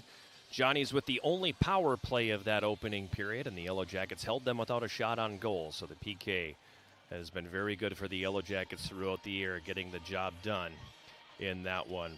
For UW Superior earlier today, the Yellow Jacket men's basketball team victorious 84-80 over Bethany Lutheran. They improved to 2-0 in the UMAC. Reed Johnson again pacing the Yellow Jackets with his second 30-point game of the week. 4 of 11 from 3, 11 for 19 from the floor. Good chance he's going to be in the running, if not winning, the UMAC men's basketball player of the week honor. And then the Yellow Jacket women sneak one out, 64-63 over Bethany Lutheran. That victory coming courtesy of Elise Bessinen, who had 23 points. The final two coming on a layup, which is 2 seconds left in the fourth quarter. So the Yellow Jacket women also 2-0 to start UMAC play, and they have now won their last 3. Here are the Yellow Jackets looking to win their 8th consecutive game on the season. When they are tied after one period, they're 4-0. Got to go all the way back to 2008 to find the last time the Yellow Jackets have won 8 consecutive games. We'll talk more about that a little bit later on, pending the result. St. John's controls the opening face-off of the second period, and they'll dump it into the Yellow Jackets zone. Jackets attacking right to left here in this middle frame. Behind the net now, Axel. Up the right wing, Roosevelt. For Stark, he'll chop it to neutral ice. Dauphiné pursues quickly, but the Johnny's able to regroup. And Innebeck will dump it into the Yellow Jackets zone. Axel mishandles behind the net. Johnny's come away with the puck here. Rob Christie loses it. Dauphiné will pick it up, and he'll start the Jackets back to center. Tried to spring Roosevelt, who had a full head of steam coming off the right wing, but that pass just out of his reach. And results in icing and a faceoff coming back down in the Yellow Jacket zone to the right of Kobe Grant. Almost a great opportunity to exploit that speed of Daniel Roosevelt there. Unfortunately, just a bit out of his reach. Johnny's controlling the puck in the Yellow Jacket zone right now. Getting away from the check, Rudrud takes the shot, it's blocked. Roosevelt back the other way, he'll cross the red and dump it in, then head off on a change. On the right wing boards now, Pedersen tried to center, but that was deflected by the defense. It pops up in the air, puck still loose in the slot. Pedersen's got it. Over to the right circle, Kagawa now for the Yellow Jackets. Kagawa stick handles, feeds down low, Francois up top, Danziger. Over to the left point, Bergstrom plays that to the front of the net. It goes off a leg, and the Johnnies will take that puck and send it all the way down. And I'll have an icing call the other way this time. You can see the contrast in speed between a player like Iki Kagawa and Daniel Roosevelt. Both players very fast. Kagawa really shifty and fast. Roosevelt straight line fast. Yep. Both fast, different styles.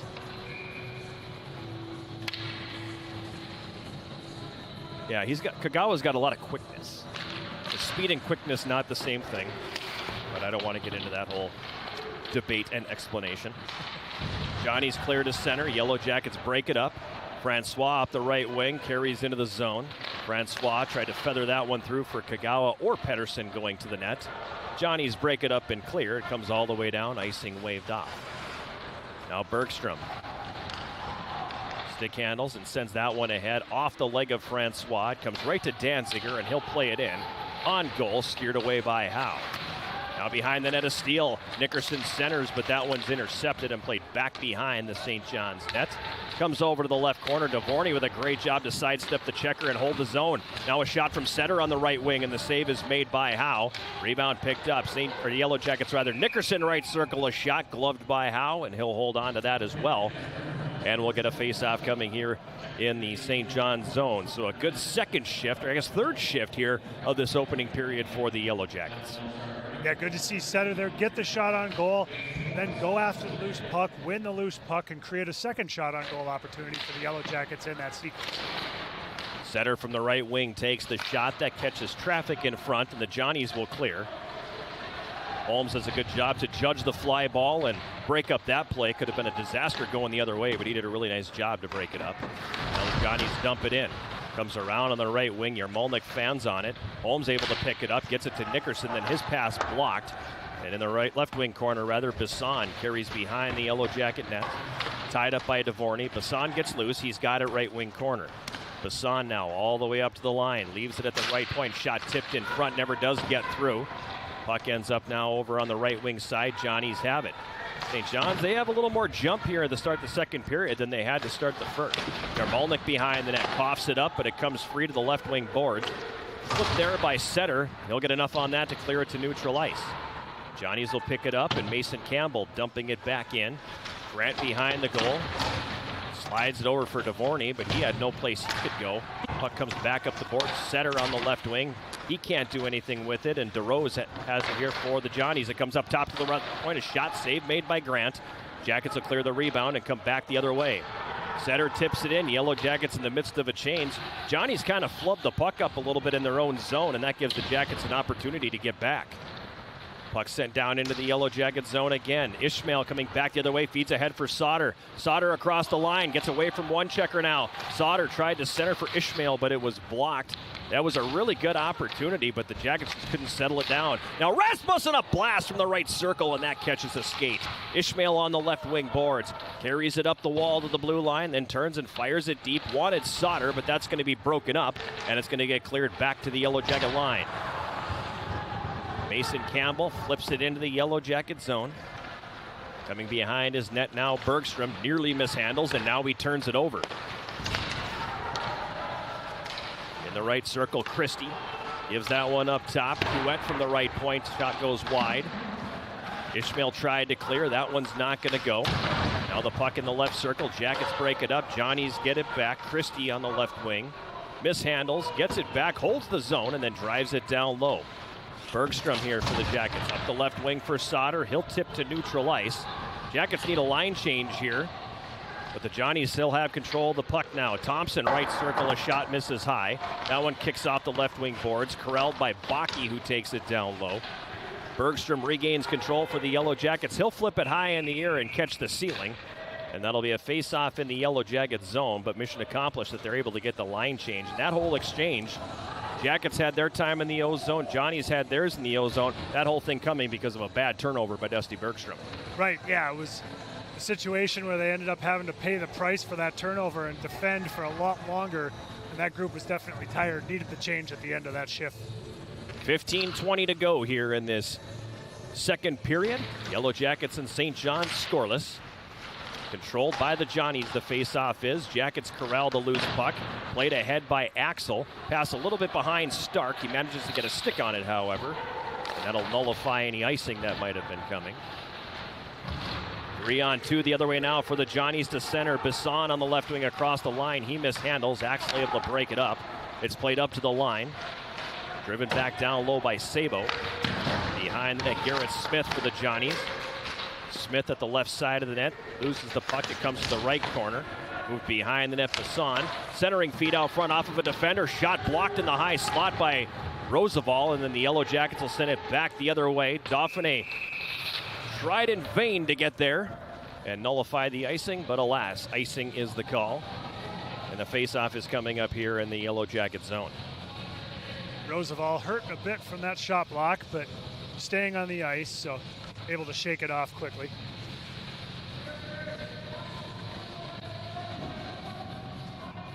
Face off to Grant's left.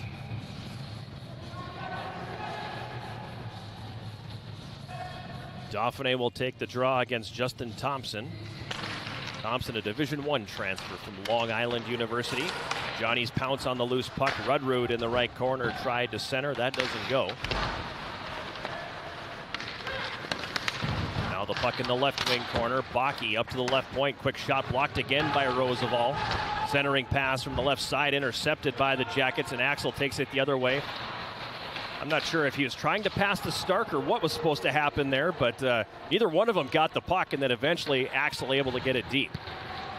Now carrying it to center. Ennebeck for the Johnnies across the Yellow Jacket line. Right circle, a shot right into the chest of Kobe Grant. He'll hold on to it.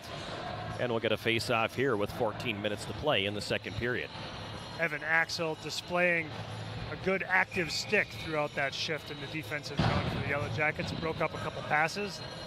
Ultimately was rewarded with an opportunity to break the puck out as well. 14 minutes to go here in the second period. Jackets and Johnnies scoreless. Clearing attempt, glove down on the right wing by Borst. He'll drive it back deep. Behind the Yellow Jacket net now, Logan Like comes out with it, sends it up to the left point. Puck played back down behind the net, now right back up the boards to the left point. Long shot taken there, is going to miss wide. Picked up on the right wing by Couette. Connor Couette sends it behind the Yellow Jacket goal. Johnnies win the foot race there. DeRosa on the left wing. DeRosa, the one player who's not from the state of Minnesota. Kagawa picks it up for the Jackets here, and he'll feather it ahead at center for Dvorny. Frank Dvorny now across the St. John's line on the right wing. Takes it down to the corner. He'll hit the brakes there and cycle behind the net. Pettersson takes it for the Jackets. The right circle, Kagawa. Kagawa now up top. Left circle, Holmes fires. That just misses wide. Narrowly missing the left post. And the puck is played back ahead at center. That's going to be icing on St. John's, and a faceoff coming back in St. John's territory. So nearing the midpoint here of this second period, St. John's been the better team in the second. Hasn't really led to a lot of shots on goal for the Johnnies, but they've definitely had a lot more of the territorial advantage. I feel like they're just moving their feet a little more. They're starting to win some of those races that the Jackets were getting to in the first. Exactly. Face off to the left of Howe with 12:56 to go here in this second period. Ishmael on the right wing. He gets knocked down and the puck comes back to neutral ice. Quickly played ahead by Bergstrom onto the left side for Sauter. Sauter carries behind, centering pass out front for Ishmael. Tried to get the shot away, but he was tied up. Johnnies will take the loose puck and clear. Bergstrom prevents it from going all the way down and starts the transition back. Ishmael with a nifty feed for Rasmussen into the high slot Danziger, but on the back check, that one's broken up. Now the Johnnies the other way. Logan Like comes up the left wing, takes a long shot. That's gloved by Kobe Grant. Had some thoughts about playing that one to a teammate, but instead decides to hold on to it. And we'll get a face-off here. A wise choice with that group being tired. They were ready to get off the ice. Yellow Jackets won the first 8 face-offs of the game. Since then, St. John's has won 10 of 15. Johnnies needed a response because it was pretty lopsided for a while.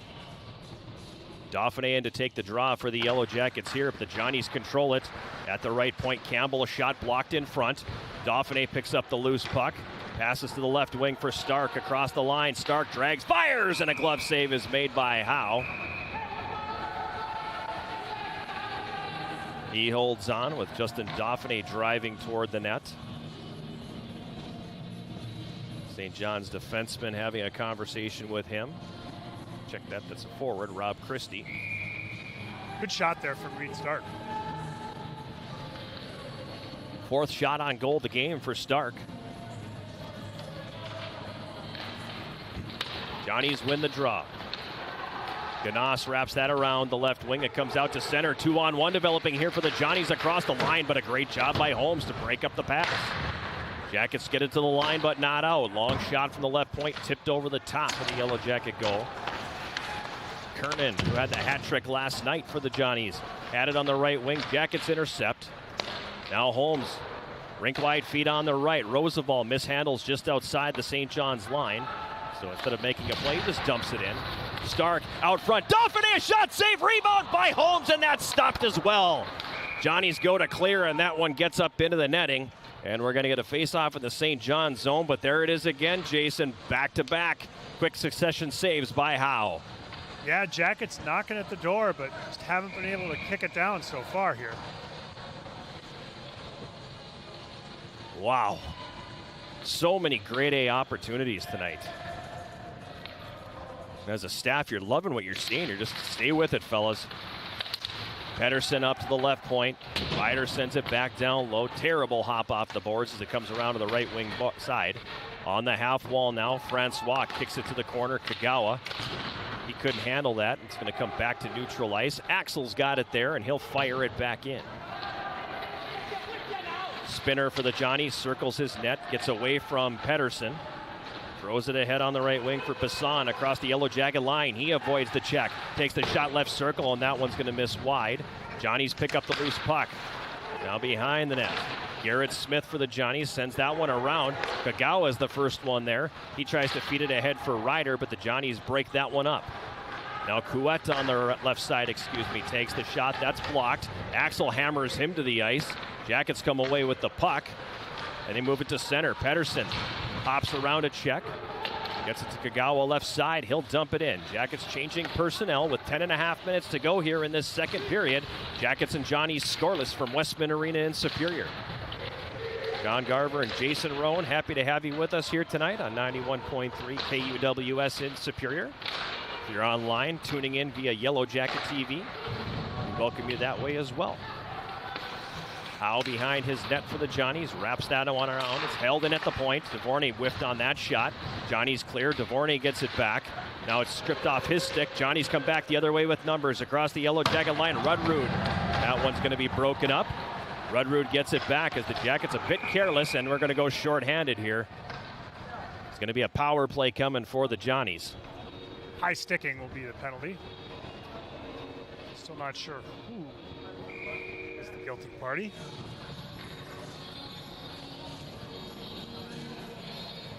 Oh, it's going to be on St. John's. They're Frank Dvorny was skating to the bench, pointing to the Johnnies. Yep. Yellow Jackets had the puck, though. Yeah, a lot of confusion right now. And on both benches. Neither penalty door is open. One of the officials just exited the ice and went to the locker room. It is going to be on St. John's.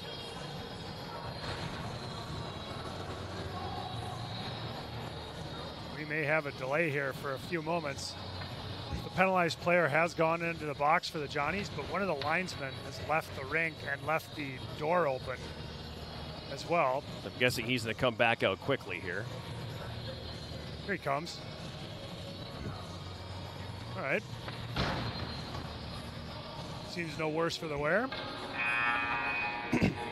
So here we go with UWS first power play of the game. So it's going to be Sam Barry going to the box for high sticking. 10:04 the time of the penalty. First power play of the game for the Yellow Jackets. They were 4 for 7 last night. I like to say 4 for 6.5 because one of them was only 2 seconds long. Power play sponsored by Superior Water, Light, and Power. Setter, Rasmussen, Pedersen, Kagawa, Holmes on the ice. Jackets power play coming into the game 15.3%. Rasmussen winds and fires the one-timer from the left circle, and that's going to miss wide. Puck comes all the way down. Good penalty kill for St. John's, 91.4%. Holmes leads the rush, crosses the St. John's line. Pressured hard there. Sends it up top. Rasmussen fans on the pass, and the Johnnies have a 3-on-1 the other way, shorthanded. Across the Yellow Jacket line, they take the shot to save bait. Big rebound there, and Grant will make the stop on that as well. And I wonder if that's going to be the end of the Yellow Jacket power play, because Gavin Rasmussen planted the business end of his stick into the back of a St. John's player. Referees immediately blew that one dead. Jackets dodge a bullet, giving up a shorthanded 3-on-1. Kobe Grant had to make 2 good saves there. And he did. No penalty call. Okay. Make that 2 bullets judged. Minute 30 left in the power play. Face off to Grant's right with 9:26 to go here in the second. Johnnies with their best chance of the night right there. Holmes behind his net now. Starts up ice with it here. Holmes to center. Dropping it off. Kagawa to Rasmussen on the right. He cuts to the left. Kagawa in the middle. Jackets finally get across the St. John's line. Setter on the right wing board. Kagawa at the right point. In the high slot, Holmes. In the left circle, Rasmussen back to Holmes. Shot, save made by Howe. Rebound is loose. Puck still free, and it's going to be cleared to the right wing corner. Kagawa gets there, sends it up top for Holmes. Kagawa, right circle, over to the left circle. Rasmussen, the one-timer, and a save made by Howe. Hit the post on that. He did get the pipe. Okay, never mind. Now the Johnnies back the other way, shorthanded with Borst up the right wing. Jackets relieve him of the puck, and Kagawa sends it ahead for Roosevelt. He knocks that one out of the air. But the Johnnies will take that puck and clear it back. 35 to go in the power play here. On the right wing, Rasmussen couldn't handle it. Setter picks it up. Setter banks it off the boards and sends it to the right wing corner. He gives chase along with Zach Innebeck. Setter throws that one up the slot. Stark gets there, but then his pass intercepted, and the Johnnies are going to rifle that all the way down. It's going to come hard around the boards. Picked up on the left wing side. Reed Stark for the Jackets will come back. 15 left in the power play. Stark ahead now. Dauphiné left circle. Dauphiné tried to dangle it through the defense, but a good play there by Spinner to go prone and break that one up. And it's going to be cleared back out into the neutral zone. Final seconds will tick off. Eventful power play for the Jackets, but nothing to show for it. Now at the left side of the net, Stark picks it up. He loses the handle on it. He gets it back. Stark takes the shot, save Howe, and the rebound was there, but Dauphiné couldn't find it. Now the puck played ahead on the left wing. Across the Yellow Jacket line, St. John's. Shot taken from the high slot, tipped over the top of the goal. Stark picks up the loose puck. It comes up to the point. The shot taken here by the Johnnies is going to be kicked away by Grant. On the left wing boards, puck slid up top. That'll come out to neutral ice, so Campbell backs it up, and now he'll dump it in. Comes hard around the wall again, right in front of the St. John's bench. Bakke a long shot. Glove save made by Grant. And he is going to hold on. Face-off coming here in the Yellow Jackets zone. The danger in a situation like this is when a team starts to press because they're creating all this offense and creating these good opportunities and just can't get it in. So then you start to pinch a little bit, and then all of a sudden it's an odd man rush the other way. You're doing now, things you shouldn't be doing or you haven't been doing. And so it's really the challenge now to keep doing what you're doing, but stay patient. Colin Pettersson for the Yellow Jackets starts it to center across the red. He'll dump it in. Puck in the right wing corner. Kagawa giving chase. Johnnies get there first, and Kouette wraps it around the right wing side. Now a steal behind the net. Kagawa to Danziger. Sharp angle shot. Broken up. Might have gone off Pettersson at the right post. Johnnies will come back the other way. They send it into the Yellow Jacket zone. Comes behind the goal. Dvorny got there first. Wanted to poke it up the right wall. Johnnies get it back, and they rifle it deep. Now it comes behind the Yellow Jacket net. Danziger picking that one up. He'll start up the left wing boards and carry to neutral ice. Hits the brakes there, feeds Francois, and he'll dump it in. Francois pursues that loose puck, takes a good kick off the boards. Johnny's able to pick that one up now, and they'll come the other direction. Carrying it to center. DeRosa across the Yellow Jacket line. Stops in the right corner, now gets away from Bergstrom. Changes direction again, up top. Campbell at the right point. Over to the left point now, left circle, fires! That hits the post! So now the Johnnies put one off the iron. Setter picks up the puck and comes the other way. Setter across the line, left circle, St. John's zone. He comes behind the net with it here. Setter to the right wing corner. He gets tied up. Clearing attempt held in. Whitehouse from the right pointer. Rister and the save made. Howe will glove that and hold on, and we'll get a face-off coming up here in the St. John's zone. So in the last 3 minutes, each team clangs the iron. Definitely some excitement. Chances both ways. Setter with a good rush there. Parker Ganas doing a great job of coming over and helping out on defense after his partner was beat on the play. Prevented it from being a glorious scoring opportunity anyway. Johnnies win the face-off and wrap that one around the right wing boards. Puck gets to neutral ice. Now it's fed over to the left side. Back over to the middle on the back end. A shot. Grant makes the save. Rebound ends up in their left corner. Jackets get it back now, and they have a 2-on-1 if they hurry here. This is Yarmolnik across the line. Right circle, Alexei Yarmolnik throws it out front. Bergstrom a shot. That one misses wide. It's going to come all the way to the line. Jackets had to wait to play the puck because they had too many on the ice. Now they have too few. Finally, they get the right number as they dump it into the St. John's zone. Behind the net, Yarmolnik. Up top, left point, Ryder fires. Tipped at the left side of the net by Sauter, and it just misses wide. Now behind the net, Sauter lets it go to the left corner. Nobody in a gold sweater there. And the Johnnies will pick up the puck and come back the other way. From the neutral zone, they dump it in. Grant makes the stop. Axel's got it now, and he feeds Ishmael up the left wing across the St. John's line. Ishmael throws that to the front of the net, just out of the reach of Sauter, who is breaking to the goal. Johnnies come back with the puck, intercepted on the right wing side. Rasmussen had it, then lost it. Clearing attempt held. Axel, right point, fires. That's going to miss high. It comes off the end boards, up the left wing side. No man's land there for Tyler Ryder, and it's going to be tipped past him and come down into the Yellow Jacket zone. It's in the right wing corner here with 4.5 minutes to play. Second period, no score from West Minn Arena in Superior.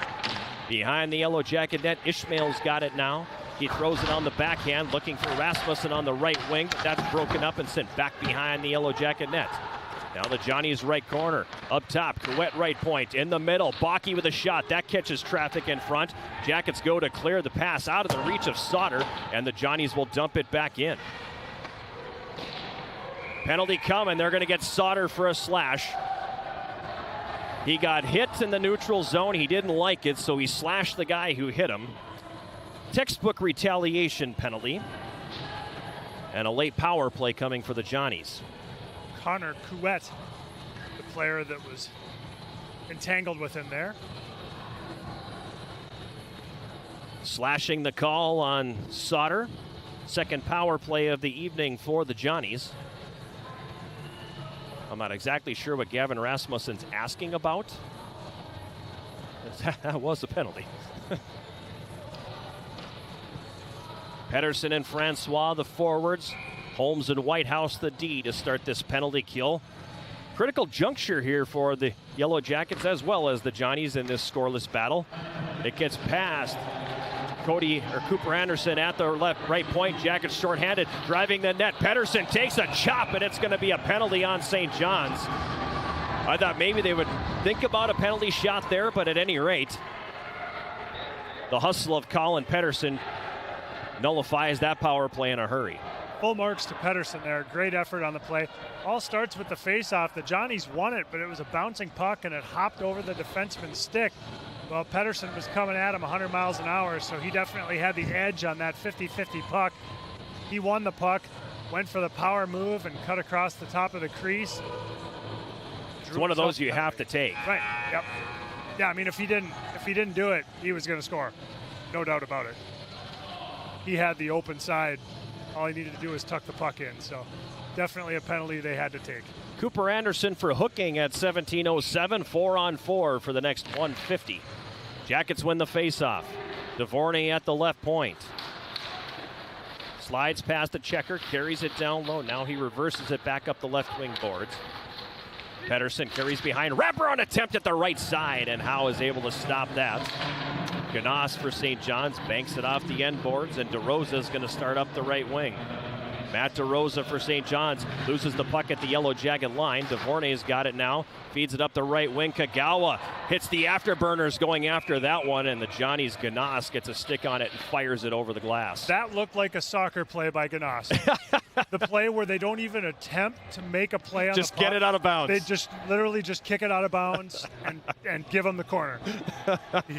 He could feel Kagawa bearing down on him, and he was taking no chances with that whatsoever. Well, end of the shift for him. Yep. And fresh legs on Kagawa. We know who is going to win that foot race. Face off to Howe's left. Jackets win it again. Devorny at the left point. Carries to the left circle. Shot save Howe. And he'll deflect that one up into the netting. And we'll do it again in the St. John zone. Justin Dauphiné just working so hard to get his stick free from the check there. Couldn't quite get free quick enough to be able to redirect that shot from up high. He's had to battle through a lot of traffic to get to that prime real estate out front that he wants tonight. Puck tied up in the left circle now. The Johnny's Innebeck comes out with it. Slides that one over to the right wing. Spencer Rudrud carries it to center. Across the Yellow Jacket line, he cuts to the middle. His saucer pass gloved out of the air by Dauphiné. Dauphiné now with Kagawa, 2-on-1. Dauphiné across the St. John's line. Dauphiné tried to center, that one broken up. Holmes gets it back, up top, right point Devorny. He walks it to the middle, takes the shot, that's blocked in front. Dauphiné left wing side. Dauphiné went to leave it for Devorny and actually left it for the Johnnies, and they'll flip it out to neutral ice. Jackets have to tag up, and we'll start a change here as Holmes carries into the zone. Blake Holmes across the line. Blake Holmes, out front the shot, Kagawa, and the save is made by Howe. As Blake Holmes did a great job of carrying that thing down low and creating the passing lane. The one touch by Kagawa, Howe equal to the task. Maybe the Jackets' best chance of the night there. Great pass from Holmes, put it right on the stick. Oh, great opportunity for Kagawa. Just caught the shoulder of Howe in goal. Face-off will be to the left of Howe. Jackets control it. Danziger right circle. Danziger carries down to the corner. Saucers it to Stark in the left corner. Stark has two checkers converge on him, plays it up to the left point. Bergstrom who flips it back down. Rasmussen left corner now. The senior captain of the Yellow Jackets tied up along the boards. Puck in the skates. Stark in to help out. He digs it free. He'll wrap it hard around to the right side. Danziger's got it at the blue line. Sends that one down low, but it's picked off. Stark on the back check broke the play up for a moment. Yellow Jackets on the power play here. This power play sponsored by Superior Water, Light, and Power as it comes out to center. But Logan Likes got it here for the Johnnies. He'll send it all the way down, and the power play has expired, so we're back to 5 skaters apiece. In the right wing corner, Yellow Jacket zone. Johnny's come away with the puck. Baki's going to fire it down low. It comes back behind the Yellow Jacket net. Defense pair tired. Jackets need a change. Jackets got a 2-on-1. This is Stark on the right wing, but he couldn't quite handle that rocket pass from Rasmussen. And the Johnny's able to get back on the check. Now in the neutral zone, Setter backs it up to his own line. Ryder, his pass blocked. Ryder recovers and dumps it to the St. John's blue line. Mason Campbell over to the left wing side. They dump it in. Nickerson for the Jackets. Gets it to Axel. He goes to clear. That's going to come all the way down, and that's going to be icing on the Yellow Jackets. 1:07 remaining here in the second period. Shots 30-19 favoring the Yellow Jackets. We still have no score. Looking like one of those games where it's going to come down to what goalie cracks first here. Just fantastic goaltending on both ends. I'd have to go back and look, but the last time St. John's was here was 3 or 4 years ago. It was an awesome game between the two. I believe the Yellow Jackets won it in overtime. But it was just a tremendous, tremendous hockey game. At the right point for St. John's, Campbell sends it deep. It comes behind the goal now, over to the left wing corner. Rob Christie plays that one up to the line. Long shot from the left point gets through. Puck ends up to the right of the Yellow Jacket net. Setter's going to clear, and it's going to be knocked out of the air beautifully in the neutral zone by Campbell. Otherwise, Nickerson was behind him and gone. Now Nickerson's got it, feeds it ahead for Setter. He's 1-on-4. Gets it across the line and plays it toward the net. Setter, left corner. Sends that one around to the right wing side. Yermolnik up top. Axel fakes the shot. Right corner, Yermolnik up top for Axel. 25 to go in the period. Axel takes the shot. That's going to miss well wide. Ryder at the left point able to hold the zone and poke it back down low. On the left wing boards, Yermolnik for the Yellow Jackets turns, fires, pad save made by Howe, and the Johnnies are going to chip that one to neutral ice with 10 seconds to go in the period. Axel inside his own line, slides that one over on the left, ahead for Ishmael across the line, long shot, Howe, stick save, and that one gets up into the netting with 1.6 seconds left here in the second period. Face-off coming in the St. John's zone. Not a lot you can do in 1.6 seconds in a 0-0 game. I don't think Coach McKenna is going to take the chances of pulling the goalie and trying to shoot a puck through somebody with the extra attacker here. You don't want it to backfire and end up down 1-0 in this situation, as unlikely as that would be. Right.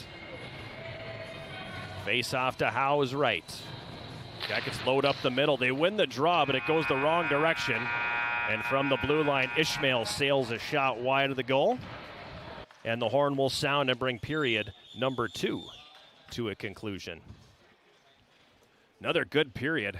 We've seen 5 good periods of hockey here so far this weekend, Jason. This has been great. Yeah, this has been an entertaining weekend of hockey. Both games have been exciting, and tonight it's exciting and competitive on top of it. So buckle up. We've got some more excitement in the third here with the score still tied at 0. Yeah, third period should be a dandy. Scoreless after 2. We'll take a break and come back with our second intermission sponsored by Hovland Incorporated right after this. This is Yellow Jacket Hockey on 91.3 KUWS Superior and Yellow Jacket TV, an affiliate of the WIAC Network.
We're back at Westman Arena. It's our second intermission, sponsored by Hovland Incorporated.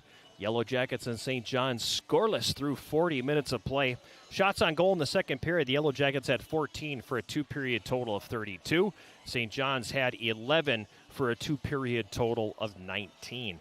Penalties in the game so far. Each team has taken 3 penalties for 6 minutes. Each team is 0 for 2 on the power play. And really, it's about as even as you can get here tonight. The Yellow Jackets, I think, the bulk of their shots and their opportunities in the second came in that last 5 minutes. Right, absolutely. And I guess when you have 2 goaltenders that come into the game with saves percentages better than 94%, you're not surprised to be looking at a 0-0 score, even with the shots on goal being a little bit skewed toward UWS. But like you said, also St. John's got some good opportunities, created more in that second period and evened things up. We saw the face-offs shift back to even pretty much in that period. So yeah, definitely a tight game and an even game going into the third period. Yeah, it was. It's been an entertaining 40 minutes. Like I said before the break, we've seen 5 really good periods of hockey here so far, and I did look it up. It was January 14th, 2022, so 3 years ago, these two teams played, and it was a 3-2 overtime win for the Yellow Jackets in that game. So it was a wildly entertaining game. Probably one of the better games of the McKenna era. Again, that one was. And do you remember who scored the winner? I do not. Reed Stark. Okay, there we go. Reed Stark, who's got a couple of overtime winners this year as well. So I think he's got 3 or 4 in his career. A pick to click. It could very well be a pick to click. And he's got 5 shots on goal tonight. So, I mean, he's as likely as anybody. I mean, him or Colin Pedersen at this point. Right. With 5 shots on goal through 2 periods. Yeah, and I mean, Reed Stark, I think, was probably the best forward in that first period. Colin Pedersen was the best one in the second period, Absolutely, I think. Yeah, I think you're right. Good point, yes. You know, and he bails out Trey Sauter on the retaliatory penalty with the hustle there to draw the penalty the other way just 10 seconds into that power play. So it's been an eventful 40 minutes of hockey and incredibly entertaining. It's like that the pitcher's duel that a lot of people hate, but it's just a beautiful game. That's kind of what we have going here. Right. It hasn't been a boring 0-0 game. I mean, we've had shots on goal. Both teams have hit a pipe so far in this one, had some great saves, had some good hits. It's been a great hockey game. Scoreless after 2 here from Westman Arena in Superior. We'll take a timeout and come back with more of our second intermission, sponsored by Hovland Incorporated, right after this. This is Yellow Jacket Hockey on 91.3 KUWS Superior and Yellow Jacket TV, an affiliate of the WIAC Network.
We're back here at Westman Arena, about 11 and a half minutes away from the start of the third period. Yellow Jackets and St. John's scoreless after 40.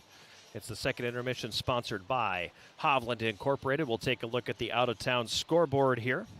After 2 periods at Hunt Arena in River Falls, the Falcons with a 4-2 lead over St. Scholastica.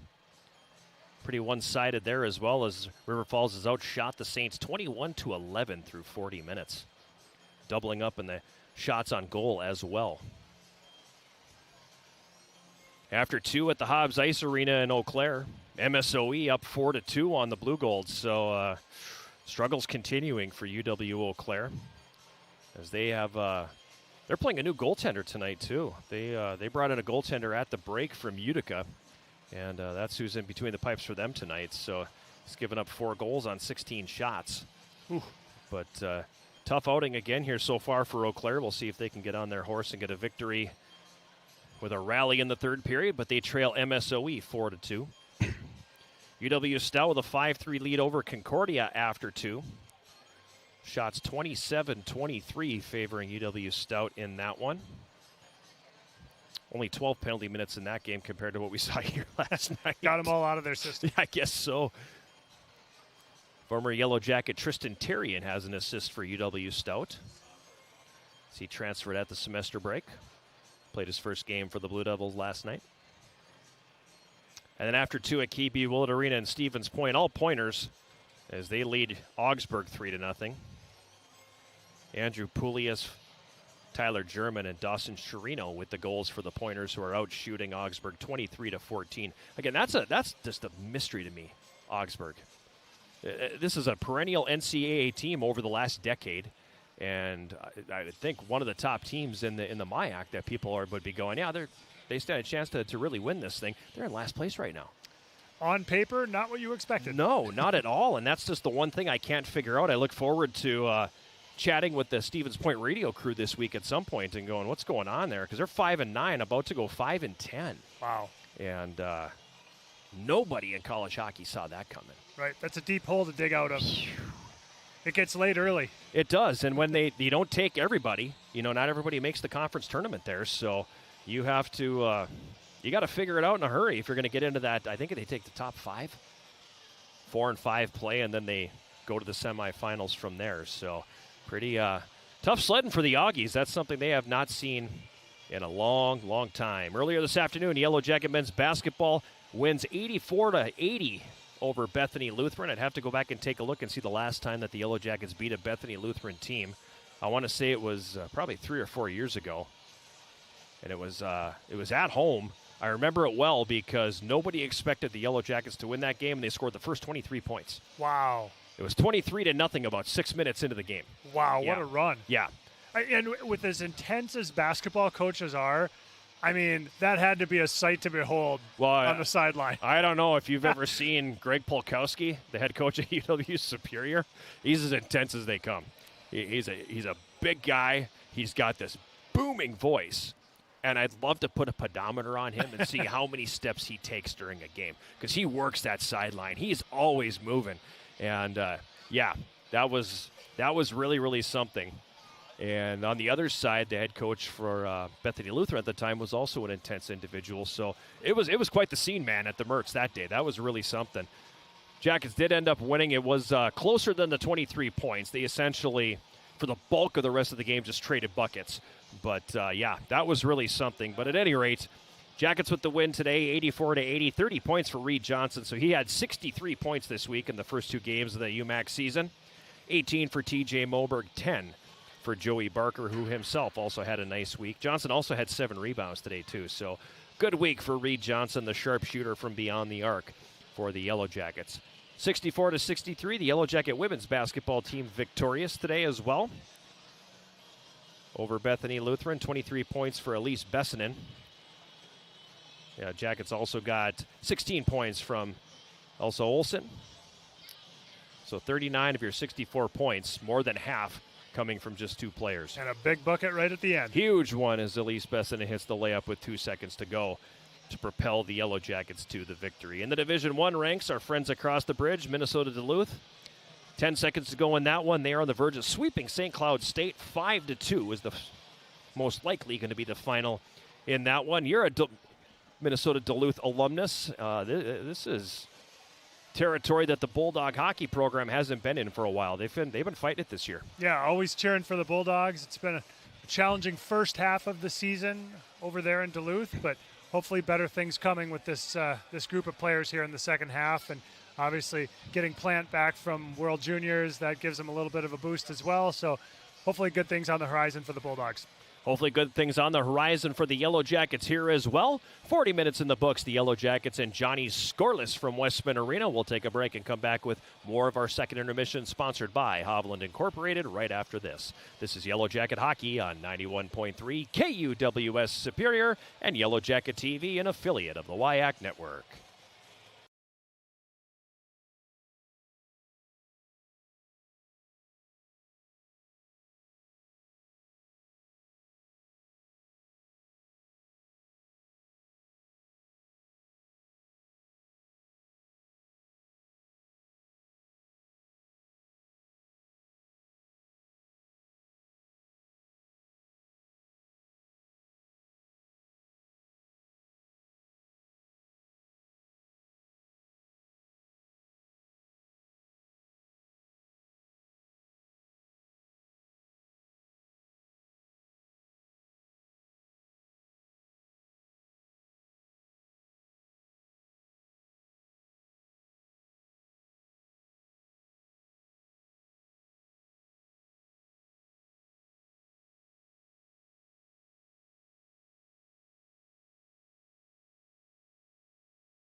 We're back at West Minn Arena, about 3 minutes and 40 seconds away from the start of the third period. Yellow Jackets and St. John's scoreless.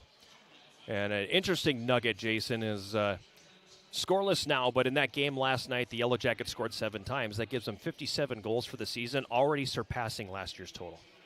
Wow. They scored 53 goals in 27 games last year. And Coach and I talked about that a little bit this morning.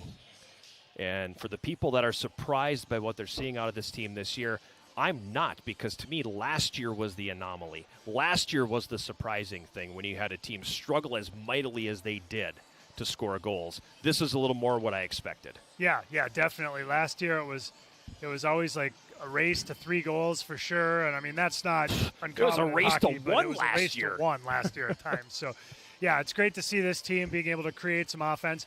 At different points in the season, we saw them be able to rally from deficits, which was something we didn't see at all last year. Right. So yeah, definitely a lot of positivity, and it certainly helps to be able to score goals. That's an interesting nugget that has transpired this weekend. How about you got an interesting nugget? Let's talk about it. On the topic of scoring goals. Ah. So last night for On This Date in hockey history, I took you way, way back. You did. To beyond even what our old brains can remember, all the way back to 1920. Tonight we're going to go back not quite so far.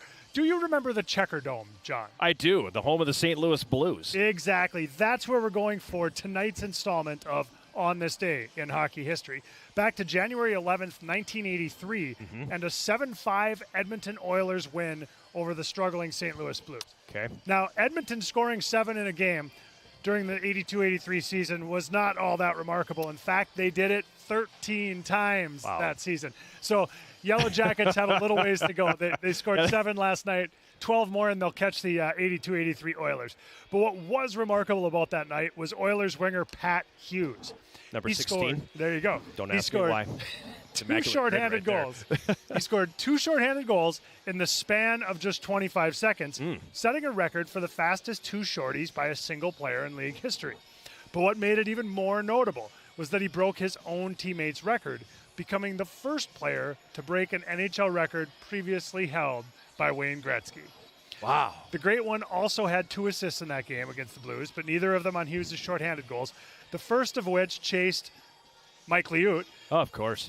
From the goal, and the second of which victimized his replacement, Rick Hines. So, while the goals were 25 seconds apart, in reality, they were like 5 minutes apart. But fans of college hockey might also remember that Hughes played 3 productive seasons at the University of Michigan before embarking on a pro career that eventually saw him lift Lawrence Stanley's mug 3 times. And your Northland tie-in is? I got nothing. Rick Sorry. Hines played at Minnesota Duluth. Oh, yeah, you're right. There you go. Whammy. Thank you. Excellent. You complete me, John. You had me at hello. That's fantastic. And you go back to that 83 was a disaster for the St. Louis Blues. Their owner basically abandoned them. And that was when they were potentially moving to Saskatoon. Right. They didn't have anybody present at the NHL draft. They didn't draft anybody in 1983. I mean, it was a disaster for St. Louis.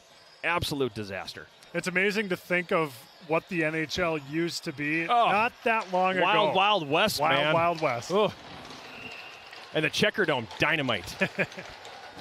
Both teams back on the ice here as we get ready to start the third period. Jackets win the face-off. They're attacking left to right. And Tyler Ryder plays it into the left wing corner behind the net. Dauphiné takes the hit there. Johnnies will come away with the loose puck now, and it's going to be Spinner carrying up the left wing. He cuts to the middle, cuts it back to the left.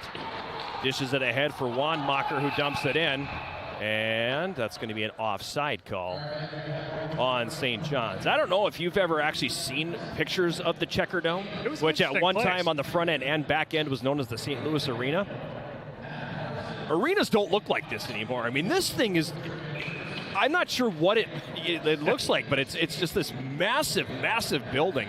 And it doesn't look like there's hockey played in there. Right, with a really high ceiling. Yes, very high ceiling. And, you know, anybody who waxes nostalgic would look at that and go, yeah, one of the greatest buildings in the NHL, outside and in. From center, it's going to be picked up on the right side by Axel and dumped in. Dauphiné gives chase. He'll chop it behind the net to the right corner. Roosevelt gives chase. Picked up behind the goal. Now Dauphiné centers. That one goes between Roosevelt and Stark, and the Johnnies back the other way. From the neutral zone, a long shot by Wanmacher is going to be gloved and held by Kobe Grant. Face-off coming in the Yellow Jacket zone. Nearly a great chance for the Yellow Jackets at the other end. That centering pass, unfortunately, had 2 wide open Yellow Jackets and just didn't find either of them. Also love that the St. Louis Blues still use the Oregon version of When the Saints Go Marching In when they score a goal. No obnoxious song. Nothing beats an organ in a hockey rink. Jackets clear it. Johnny's dump it back. Now Blake Holmes has it here. He turns it over. A quick shot taken from the right circle, and that's going to miss high as Rudrud picked up that turnover from Blake Holmes. Now Holmes on the backhand sweeps it to the left wing side. Kagawa's got it here. He'll curl back toward his own line. He tries to saucer it, and it's stolen 2-on-1, but then Kagawa gets it back. He'll carry it back the other way now and feed it ahead. The pass behind Francois. Johnnies are going to take control of it here. Cooper Anderson sends it ahead on the left wing for Rudrud. Over to the right wing side now, across the line, Couette moves it behind the Yellow Jacket net for Danziger. It's poked away from him by Bakke. Jackets take it back. Kagawa couldn't control the pass, and he'll peel off for a change here as the puck comes back down in the St. John's zone. In the neutral zone. Puck tipped into Yellow Jacket territory by Garrett Smith. Comes behind the Yellow Jacket net. Danziger gets there. That pass out of the reach of Pettersson. He tries again, Danziger does, and it comes to neutral ice. Johnnies will dump it back in. Behind the net now, Bergstrom hits the brakes. Gets poke checked, falls down, but Rasmussen able to make the play. Jackets on their heels to start this third period here. Sauter on the left wing, flips it to the line. It gets to neutral ice. Johnny's recovered the loose puck. It'll be dumped back in from center by Logan Like. Loved by Grant, left for Bergstrom, and now sent ahead for Ishmael. He tips it in. Johnny's quickly come back in transition on the left wing Like. Into the middle for DeRosa across the line. That shot's going to miss high. Comes all the way back to neutral ice. Johnny's nearly turned it over there, but Light gets it on the left wing, and he'll dump it back in. Loose puck behind the Yellow Jacket net, picked up. Holmes up the right wing, Ishmael. Now ahead for Setter. Setter tries to get a step on the D and drive the net, but a really nice job by Zach Innebeck to not allow that to happen. Puck comes up to the line, gets to neutral ice. Nickerson pokes it back in. Jackets tag up to avoid the offside. Johnnies will play it back the other way. Like on the left wing, dumps it in. Grant out of his net. Gives to Axel on the right side. He'll flip it high in the air to neutral. Bouncing puck.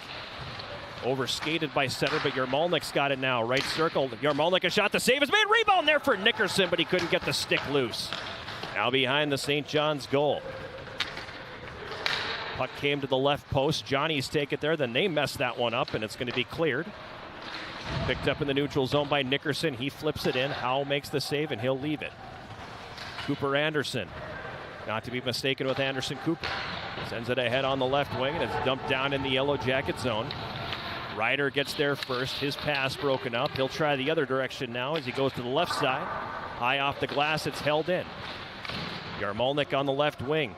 Muscles it to the line, takes his man down, and somehow is able to knee that puck into the neutral zone as we pass the 4-minute mark of the third period. No score. At center now. Johnny's across the Yellow Jacket line. Left circle, a shot that hits a skate. Ends up in the right wing corner. Couette gets there. Jackets with the steal now. This is Holmes. Holmes sends it ahead for Roosevelt. 2-on-1. It's Roosevelt. Right circle. Tried to go across, and that one broken up again by the sliding D. We've seen the Johnnies do that a couple times tonight. On the left wing boards, it's played down to the corner by Dvorny. Clearing attempt picked off. Reed Stark, left circle, fires. That one hits Roosevelt in front. 3-on-2 for the Johnnies, back the other way. Across the Yellow Jacket line they come. Over to the left circle. Shot save is made by Kobe Grant. Big rebound kicked all the way up the slot. Puck comes back down behind the Yellow Jacket net. Jackets need a line change here. They've been on the ice too long. Right wing corner now, controlled by the Johnnies. They can smell blood in the water here with this tired team. Dauphiné picks up the puck. He'll flip it to neutral ice, and the Yellow Jackets will begin the line change. Now a turnover, picked up by Dauphiné, feeds Roosevelt, fires, he scores! Turnover by the Johnnies, Dauphiné finds Roosevelt, Jackets in front. Dauphiné has been diligent on the forecheck all night long, and that was the case there. He caused the turnover, and Daniel Roosevelt, who's played a great game for the Yellow Jackets tonight, got the payoff there, burying a snapshot, glove side. Put the Jackets up 1-0. Fifth of the season for Daniel Roosevelt. All just at Dauphiné there, and those guys, they made me eat crow. I'm talking about how tired they are and they should change. Apparently not. Well, some of them did change. Reed Stark was able to get the exit. And I think one of the defensemen changed too, but yeah. Thank you for staying on the ice, gentlemen. Time of that goal, 5:08. And the Yellow Jackets have the lead.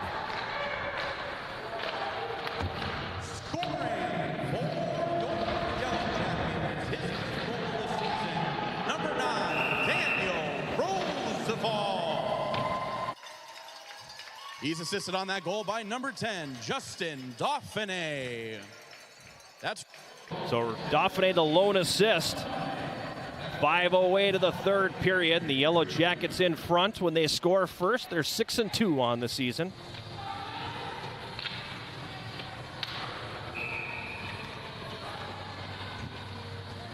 Got pretty exuberant on that goal call. I apologize to any eardrums that I may have affected. I remember one time many, many years ago, we were playing at St. Norbert. It might have been the 06 Peters Cup final, and the Jackets win that one in overtime. B.J. Radovich scored the goal, and Steve Kirk, who was the arena manager at Westman at the time, he texts me on the way home and says, "Thanks a lot," because we had the radio on in Ryan's room. You yelled, and you woke him up. To which I said, well, why was the radio on in his room? It was exciting. What do you want me to do? So apologies for the exuberance there. At any rate, face-off in the Yellow Jacket zone. To the right of Grant, 14:38 remaining, third period, 1-0 Yellow Jackets. Puck comes in toward the goal. Grant's content to cover. Danziger didn't like that one of the St. John's wingers even after the puck was frozen, decided to get a little closer. I don't think you need to apologize for the exuberance. After 35 shots on goal, that one was a long time coming. I just had so much built up. I mean, that's like the soccer mentality again, right? Where it's like if they score one goal, I mean, I'm letting it rip. You've been waiting for that all night. Johnny's win the face-off, but it splits the D and comes to neutral ice. They quickly come back on the attack. Jackets intercept Danziger. He's going to carry it to the line and clear to neutral. Johnnies are going to get it back on the errant pass. Then that's going to split the D and come all the way down, and that's going to be icing. Audience is just lucky you didn't break into the long goal, golazo. Start singing or something. I've done that a couple times at home when we're playing a wicked game of mini sticks in the basement. Yes. Because I know it gets under Teddy's skin a little bit. Face off in the St. John's zone to Howe's left. Jackets win the draw. Whitehouse walks it to the middle. Slides it over for Holmes. Left point fires, and the save made by Howe. No rebound there. You to weigh in on this. I'm watching this now over the last, 7 or 8 games. Matthew Danziger is starting to assert himself a little more offensively. He doesn't have the production, and I don't think he ever will. But you're starting to see him jump into the rush, get down low when he can. And we haven't seen that in his first 1+ years. Yeah, I think maybe you see the confidence rising now where he feels like he is at the point where he can go beyond just trying to make sure he's defending well and do everything well. Holmes has the puck, hop his stick at the left point. It comes back to neutral. He recovers. Johnny's get it back again. They cross the Yellow Jacket line, throw it toward the front of the net. Picked up there by Sauter. Then Holmes gets a stick on that. Oh, some nifty hand-eye there from Gavin Rasmussen. It's going to be high sticking and icing and all kinds of stuff, but you'll take it when you get contact like that. Speaking of dual sport and guys who could maybe play some baseball. That was well struck, sir. Face-off will be in the Yellow Jacket zone. 13:33 remaining here in the third. Shots 36-22 Yellow Jackets. They lead 1-0. Shot from the right point gets through and goes wide. Now a shot from the left side is going to miss the mark. Back up to the right point. Mason Campbell plays it deep. Puck in the right wing corner. Delayed penalty. It's going to be on the Yellow Jackets here. Just get him for hitting him in the head here. High stick. High sticking, yep. Okay, yep. So it's going to be a St. John's power play. I would be lying if I said I saw it, so I'm not going to say that because I don't want to lie to the listeners. I'm not sure if I saw it. I might have. That gives you a sense of the ferocity of that contact, though. I don't think it was all that impactful, but it was the area of impact that drew the officials' ire there. Third power play of the night for St. John's comes courtesy of Trey Sauter. High stick in the call at 6:41, his second trip to the sin bin tonight. Last one only lasted 10 seconds because Colin Pedersen broke that play up. Johnnies win the draw. Campbell sends that over to the right side for Bakke, who gets crunched. Play continues on. Hey, that should be interference. Now it comes back up top. Left circle, they play catch. Campbell. Bakke right circle takes the shot. Grant the save. Rebound comes to the left wing boards, and it'll be cleared all the way down by Ryder. Interference on. Spencer Rudrud for knocking Matt Francois' stick away from him after he had dropped it. Just want to make sure we saw the same thing. Now shorthanded Rasmussen across the line, a shot right circle. Howe gets the knob of the stick on that and deflects that over the glass into the netting, and the faceoff will come in the St. John's zone. So Matt Francois was doing his thing at the top of the box in the penalty killing unit, lost his stick, but then Spencer Rudrud from St. John's pushed his stick further away from him out into the neutral zone, so there was no way he could retrieve it. I don't believe it's legal for you to intentionally You're not supposed to, yeah. shoot another player's stick away from them. Especially if he's in the process of going to get it. Right. And Blake Holmes was just asking the referee about that. So at any rate, the penalty kill continues for the Jackets here. Johnny's control the puck. They have it behind their own net. Cooper Anderson comes out with it. Anderson fakes the pass, crosses the red, has it swept off his stick. He'll regain control now, being pestered all the way back into his own zone. Rasmussen doing some pretty good hacking and whacking on him there. Arms stay down, play continues. Puck play to the Yellow Jacket line. Holmes intercepts. It pops up in the air. Roosevelt gloves it down and sends it all the way down the ice. That's a nice play there by Roosevelt. He'll head off on a change with 45 seconds left in the power play.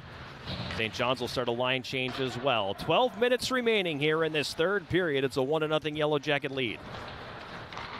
Up the right wing, the Johnnies come across the red into the Yellow Jacket zone. Sidestep Ryder gets poked into the high slot. Francois there to pounce on that loose puck. He'll send it all the way down.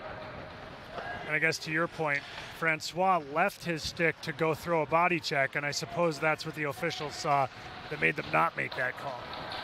On the left wing, Ganas throws it around the boards. It comes up to the right point. Long shot by Campbell's going to go wide. Puck played back down left wing corner. Behind the net, the Johnnies come out with it here. Thompson over to the right wing side up top in the slot. A one-timer misses high. Puck comes into the left circle. Sauter out of the box. Jackets now 3 for 3 on the penalty kill. But the puck stays in their zone. Rudrud into the slot. A quick shot. Big save made by Grant as Ganas had an opportunity in the high slot. Sauter picks up the puck. He'll go high off the glass to center. As we pass the 9-minute mark of this third period, Yellow Jackets leading 1-0. In the high slot, Bakke takes the shot. Grant the save. Puck is loose. They poke it in, but there was a whistle. Rasmussen takes down Bakke, who went in, and now we have all kinds of stuff going on. Not quite to the same level and intensity as last evening. I can understand why Rasmussen was unhappy because the whistle had blown and Bakke came in and took the swipe. And we'll see if they decide to take anybody here. Credit to Dusty Bergstrom right at the end of that St. John's power play as well. He did a great job tying up the stick of the Johnnies player so he couldn't tap that loose puck into what was a fairly empty net at that point. So probably saved a goal with that defensive play.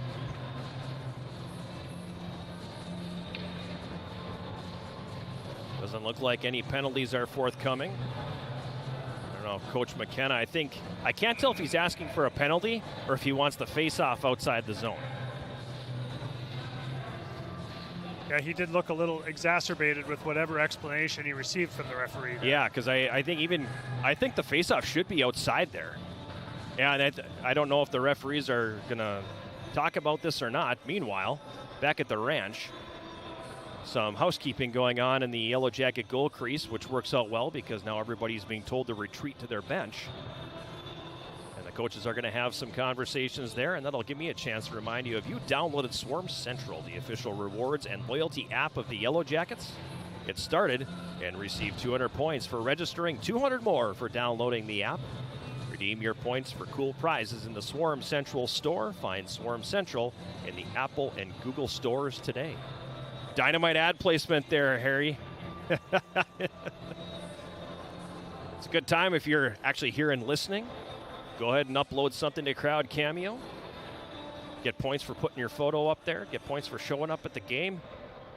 Lots of ways to earn points in the Swarm Central app.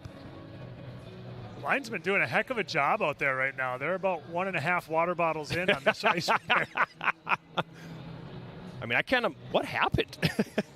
To chip up that much ice and give you gouges like that. What in the world happened? It's like they had some figure skaters out there for a while. Spinning right there. Oh. When I was managing this facility, and you would beg the figure skating club, please, do not do spins, do not toe pick in the goal creases. Yeah. And it was amazing how many times you had to go and repair the goal creases. As well as like anything with a child, hey, don't do that. Okay, I'm going to go do exactly that. Referee's coming out with a bucket now. Players are coming out as well, though. Okay, bucket's headed back. Huh.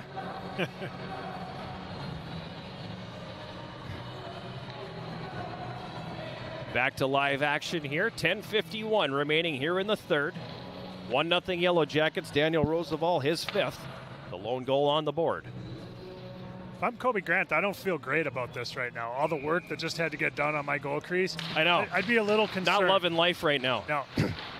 Excuse me. Johnnies win the face-off, but it goes between the D to the neutral zone. Takes a crazy hop on the boards. Ishmael able to break that one up. Now Whitehouse in the middle for Rasmussen. He drives it in, banks it off a leg, and it comes down into the left wing corner. Couette there for St. John's, wraps that one around the left wing side. It comes to center. DeRosa across the Yellow Jacket line. Picks up speed as he gets to the corner. Tried to center. Whitehouse blocked it. Now DeVorney on the end boards. Tried to send that one up the wall. It was blocked. Centering feed goes off right off to the... Let me start that again. Comes from the left corner out front. Grant breaks it up, and then the loose puck is poked wide of the goal. Rasmussen had it. Left circle. It was taken away from him. Jackets get it back as Whitehouse moves it forward. Rasmussen's got it. He'll cross the red. He carries into the zone. A long shot's going to miss wide.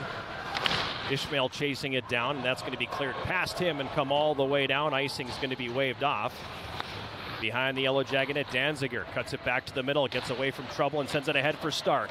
Stark across the line, 3-on-2. Stark now out front, going for Dauphiné, going to the goal, but that one doesn't connect. In the neutral zone, the Johnnies with numbers back the other way as they come across the Yellow Jacket line. Fed to the front of the net, broken up, puck still loose. A shot just going to go wide on the backhand. Garrett Smith just misses. Now up the slot, a shot, they score. It comes up high, and then the puck is going to be deflected off that long shot, and the Johnnies have tied it. Yeah, Daniel Roosevelt got a little bit down low here, and in his effort to get back up high to where that point shot was coming from, he partially blocked it. The puck went high in the air off Roosevelt and then snuck in over the shoulder of Kobe Grant to even the score at 1-1. Johnny's earned that one. They'd been buzzing for 90 seconds at that point. No, they absolutely have. I mean, they've been, since the housekeeping incident there, they kept the puck in the offensive zone. They got it moving right now, and they tied this thing up. For the Johnnies was number 12, Jackson Sabo.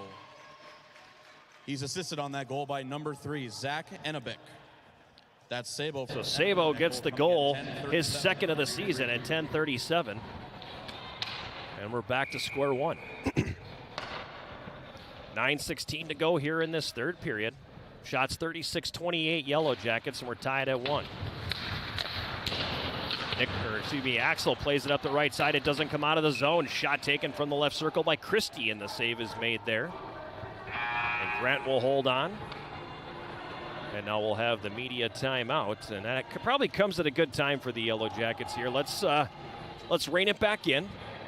You know, let's have a chat. It's a tie game here, so let's have a conversation. And well, it looks like it's going to have to be a short conversation. It's going to be a short conversation because they said nope. The housekeeping was the media timeout now. Understood. Face off to Grant's right. Johnnies win the draw again. Shot from Ganas at the left point, catches traffic and goes wide. It's up at the right point now. That shot's going to miss wide. Jackets doing a lot of chasing right now. Right. Chasing the puck, chasing the game. Need to get back to what was working for them in that first period. On the right wing, Pettersson works it ahead for Kagawa at center. Kagawa dumps it in.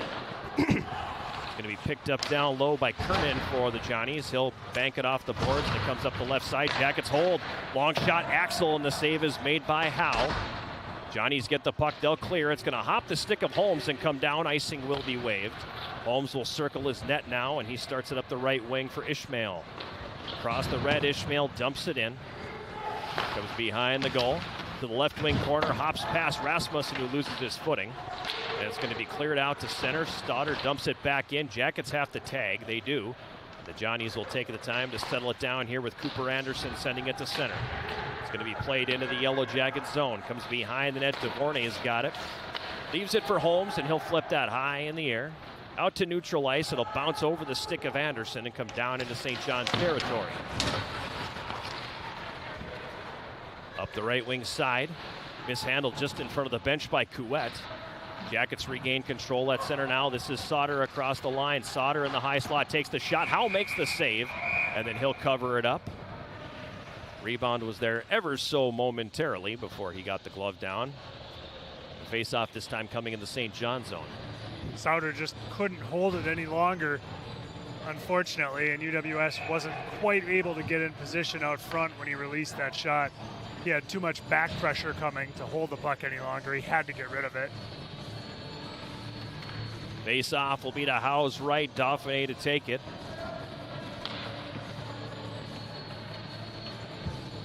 Not anymore. Oh, he is going to kick. He just kicked the St. John's player out. Dauphiné in. Johnnies win the draw. They now have more face-off wins than the Jackets tonight. On the left wing boards, this is Like.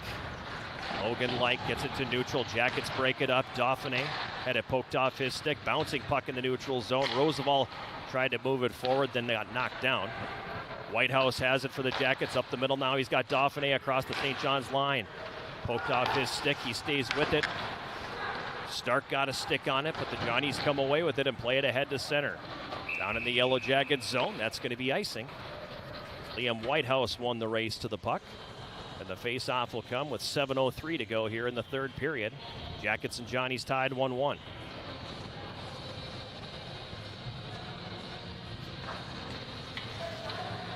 It's been a good one. Sure has. Face-off to Howe's right. Jackets win the draw. Left point, Holmes shot, hits traffic in front. Johnnies are going to pick it up and carry up the left wing boards. They come across the Yellow Jacket line. Now behind the net. Play broken up. Danziger's got it. Puck's going to come back around now. The left wing side controlled by the Johnnies. They throw it behind the net. It's loose in the right wing corner. Comes up the wing, and it's going to be intercepted by Kagawa. He's away 2-on-2 with Pettersson. Kagawa across the line. Spinorama gets away, centering pass. That's going to be broken up. Johnnies go to clear, held in at the left point. Ryder's shot blocked. It comes to Axel at the right point. Evan Axel now walks in the circle, throws that one across for Rasmussen on the back door, and that one just misses. Jackets get it back. Ryder blows a tire, but he's able to dump that one down in the St. John's zone. Now the Johnnies back the other way. They'll flip that into Yellow Jacket territory, and that's going to be icing on St. John's with 6 minutes to go in this third period. Face-off coming back in the Johnnies zone. Great look for Rasmussen on the back door there, but that puck had flames coming out the back end of it. It had to be passed that hard to get through, but he just wasn't able to corral it when it got to him. Hard part is all he had to do is stand there and just let it hit him, and it would have gone in. Right. Sometimes if you don't try to do so much with it, that's the best way to handle those kind of passes. Face off to Howe's left. 6 minutes remaining. Rasmussen will take the draw. Johnnies win it. And they got a penalty coming. It's going to be on St. John's as Rasmussen got taken down. Now the Johnnies try to engage Blake Setter and see if they could take another one. Meanwhile, Rasmussen remains down. Another one of those plays that at first glance didn't look that egregious, but as you said, Gavin Rasmussen still down on the ice here, face down on the ice. Chris Kernan's going to the box for the Johnnies. I didn't see a signal or anything, but I mean, it looked like some sort of high stick. Something hit him up high right off the faceoff. He was taking the faceoff, and we'll see it here. It looks like the stick got up a little bit, so I'm assuming it's going to be a high sticking call. Rasmussen is up, being tended to by athletic trainer Ben Casper.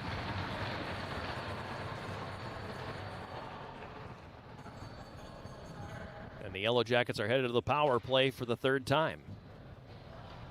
Time of the penalty, 14:04.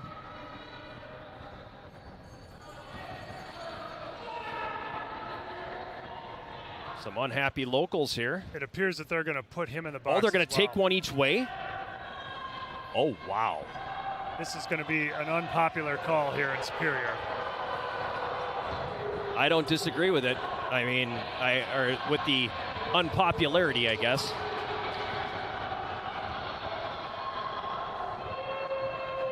Unless, I mean, are they saying here? I don't understand what that call is. Could be holding his opponent's stick on the face-off, and then his opponent's stick came up and hit him in the face.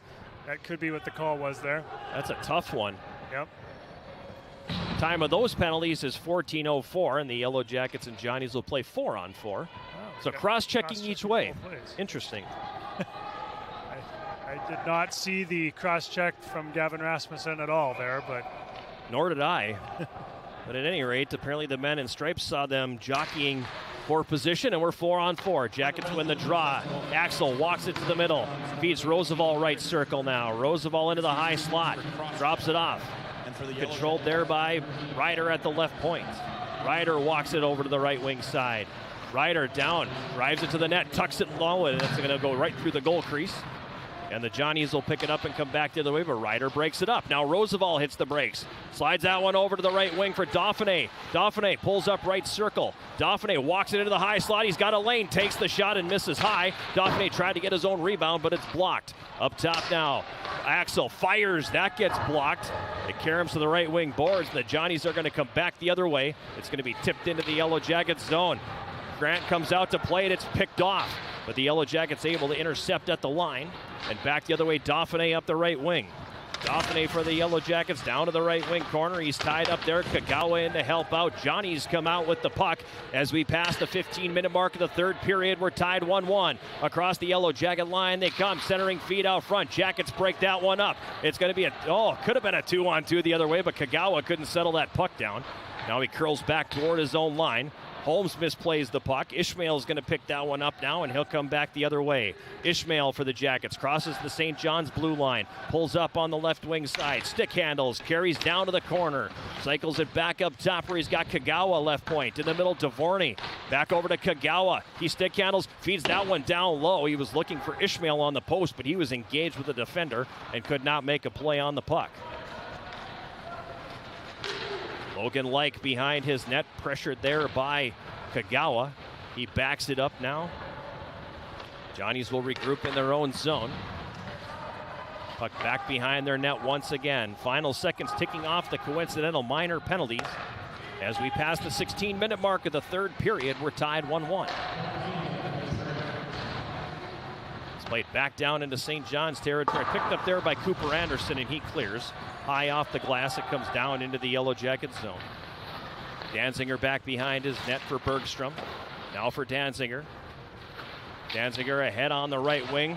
Blowing a tire there, Pettersson, and that's going to result in icing. No, it's not. Reed Stark finds the afterburners and was able to negate the icing call with some good hustle. Stark's been quiet here in this third period. I can think of something he could do to not be quiet anymore.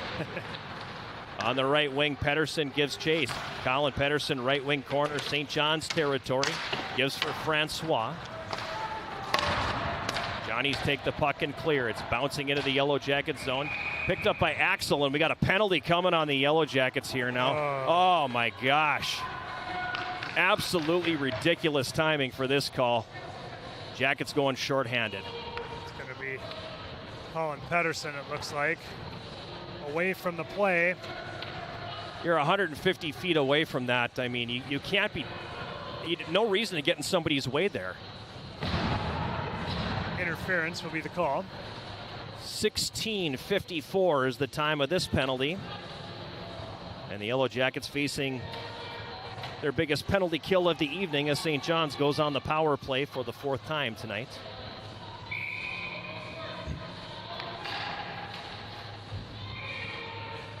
Why is there a penalty on the St. John's side?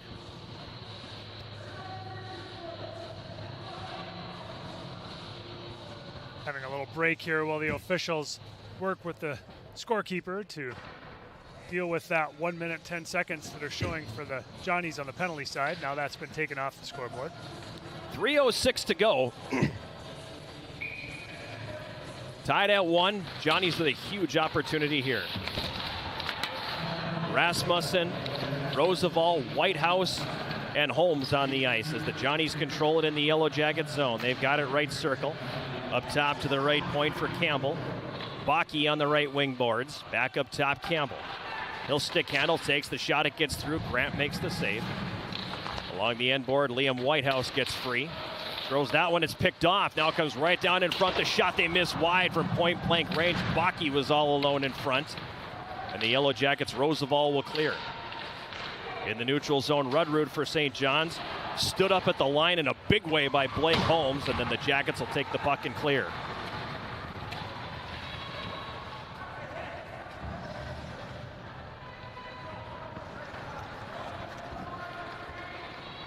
At center for the Johnnies.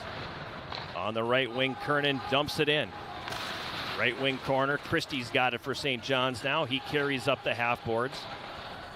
Cycles it low, back up top. Jackets break it up, Johnnies get it back. Cooper Anderson in the slot over to the left circle, a shot blocked by Bergstrom. Francois intercepts the pass but can't clear. Johnnies hold the zone. It comes up to the right point, now over to the left circle quickly. Basson with a shot, save made by Grant. Francois eats the puck behind the net, hoping to knock some time off this penalty kill.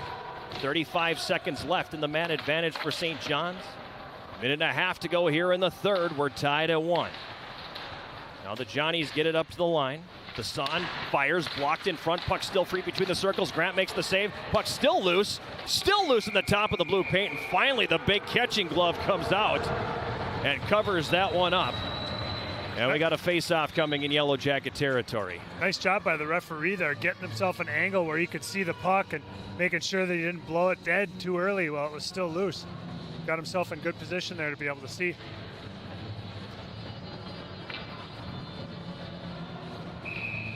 Quite a scramble out front. 16 seconds left in the penalty to number 16. 1:22 to play here in the third. Timeout, I'm assuming St. John's. St. John's is the one with the whiteboard out, so that does appear to be the case. No reason to not take one. I mean, you don't get to take it home with you. Right. So there's absolutely no reason not to utilize that timeout. Plus, if this does go to overtime, you get another one. Right. And with it being a power play, I mean, clearly they've got their offensive players out there working, so that was a tired group, and you want to keep those guys on the ice. So give them a chance to catch their breath here as well. 16 seconds left in this penalty kill for the Yellow Jackets. 1 minute, 22 seconds left in the game. Tied at 1. Shots 13-8, St. John's here in the third period. And that definitely tells the story of this third period. It definitely does. You know, the Jackets had that spurt where they scored early, got the goal from Roosevelt and held the lead, but once they had to do the ice maintenance, St. John's has been the better team. Right, yeah, around the 10-minute mark when they had that long stoppage to fix the ice around the goal crease there in the UWS zone. Really changed momentum of this one. I didn't even know he was here tonight.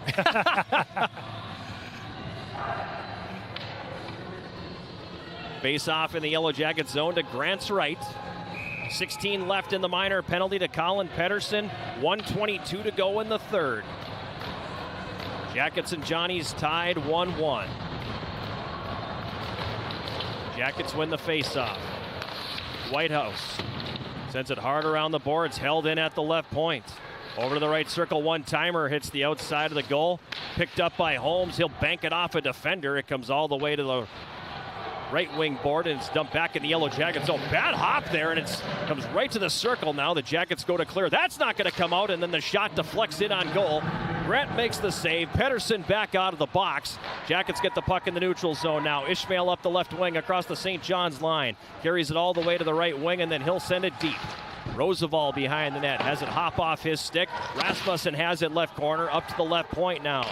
Taking the shot, Bergstrom, that just misses. Wraparound attempt at the right post by Rasmussen, goes right through the goal mouth. Now the Johnnies pick it up. They're going to flip that one out to neutral ice. Danziger knocks it down. Rasmussen behind the play, so the Jackets can't do anything with that puck. They're going to change while the Johnnies will back it up in their own zone. 25 seconds to play. They're going to play that one ahead. It's going to miss and come the distance, and that's going to be icing. And if I'm Rich McKenna, I'm calling a timeout right now. Yep. Wait until I have to make sure face-off gets lined up, and then maybe call it. Yep. I got to make sure my best centerman can be on the ice. Delphine appears to be that guy. No, they're not going to. They're going to. No, he is going to call it. There we go. That's a very angry Rich McKenna right now. Clearly they weren't doing what he wanted them to do. Right. Not sure what that was, but it was not whatever it they was were a doing. very emphatic yelling timeout. All right, so 14.5 seconds showing on the clock here. Tied at 1. Jackets have the face-off. It'll be to the left of goaltender John Howe. Looks like Dauphiné will be the man that's on to take the draw. Which is interesting because he's 8-9 tonight. You know, he's a sub-500 face-off guy. And it's interesting that they're having him take the draw when they pull it over. He's basically, you know, most centers like to be on their backhand. And he's on his forehand here where this face-off is going to be to the left of Howe. So it's interesting that they have chosen to have him take the draw. Francois is 11 out of 19. Rasmussen's 10 out of 18. So it is kind of interesting to see the choice of Dauphiné. Now the door's opening, and I think you're exactly right, John. Dauphiné's stepping off, and Gavin Rasmussen's going to come on to take the draw. That makes more sense to me now. Just as you expected, yep. Jackets will come out with Stark, Rasmussen, and Pettersson up front. Danziger and Bergstrom on defense. 14.5 seconds to go. Face off to Howe's left.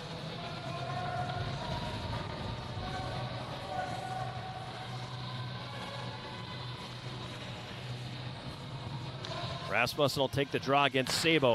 Rasmussen wins it. Danziger into the high slot. Bergstrom over to the left circle. One-timer! And that one's going to hit some traffic and end up in the right corner. Pettersson with the opportunity there. Puck gets to the Yellow Jacket line. Going to be broken up there. It slides in toward the goal. Grant lets it go. And we are going to overtime. The Johnnies did a good job there. When they lost the draw, they really collapsed back into a defensive posture and created a wall that the Jackets just could not get a puck through. So while you would have certainly wanted to win the faceoff, the next best thing was to make sure that there was no way a shot could get through the goal, and that's basically what they did there.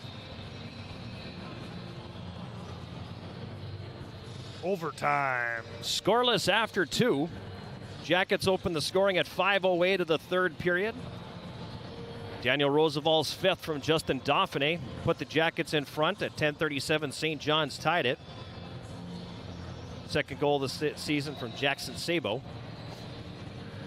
And that's what got us here. Shots in the third period. Yellow Jackets 8 for a 3-period total of 40. St. John's 15 for a 3-period total of 34. I think if you're St. John's, you feel good because you've gotten better with every period. Yeah. No, absolutely. Second overtime game of the year for St. John's. They're 0-1. For the Yellow Jackets, it's their 4th. 2 wins, 0 losses, and a tie. So how will this play out if it goes through the entire overtime and nobody scores? We will have a shootout. Yep. It'll go in the book as a tie. But it'll go in the book as a tie. Correct. Right. Just like the opening weekend with St. Olaf. Right. Yep. Final 40 seconds ticking off here. I think they're just going to erase what's left of it. Teams will switch ends. So the Yellow Jackets will be going from right to left here in the third. Dauphiné, Roosevelt, and Holmes on the ice. So that means both teams have the long change now. And that does definitely factor into things. Dauphiné to take the face-off to start overtime. Jackets control. Roosevelt falls down. Dauphiné scoops up the puck. He'll back it up into his own zone for Holmes. Sudden death overtime here. Roosevelt up the left wing with speed. Roosevelt feeds it to the net. They score! Overtime winner!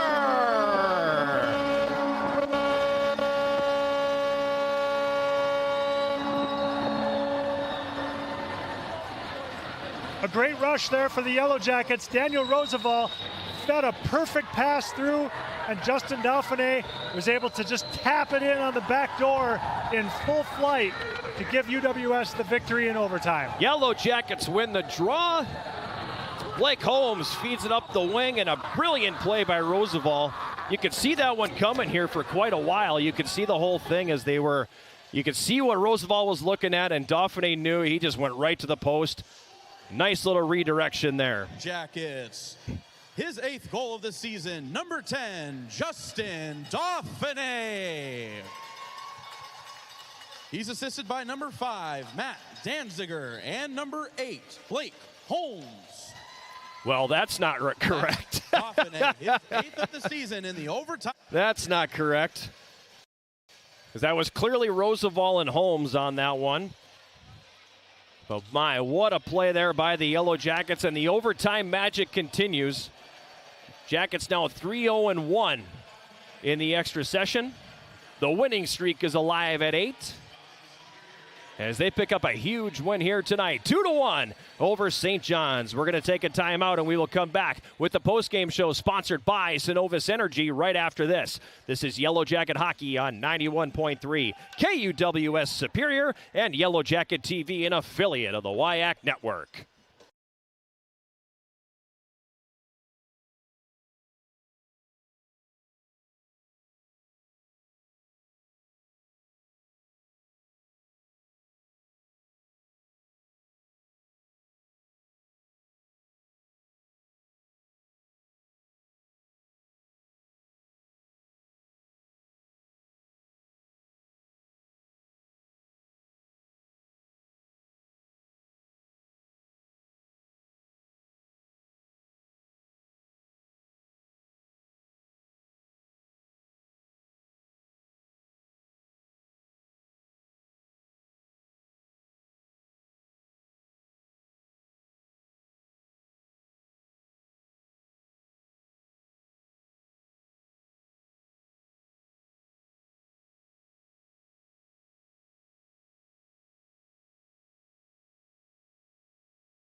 We're back here at Westman Arena as the postgame show is sponsored by Synovus Energy, and it comes on the heels of a 2-1 overtime win for the Yellow Jackets as they now improve to 12-3-1 on the campaign and have now won 8 consecutive games. We'll talk about how rarefied that air is for the Yellow Jacket men's hockey program when we get a little bit later on here in the postgame show. But now it's time for our visit from Yellow Jacket assistant coach Brian Meisner, and little more tense than last night, Mouse. A lot more, right?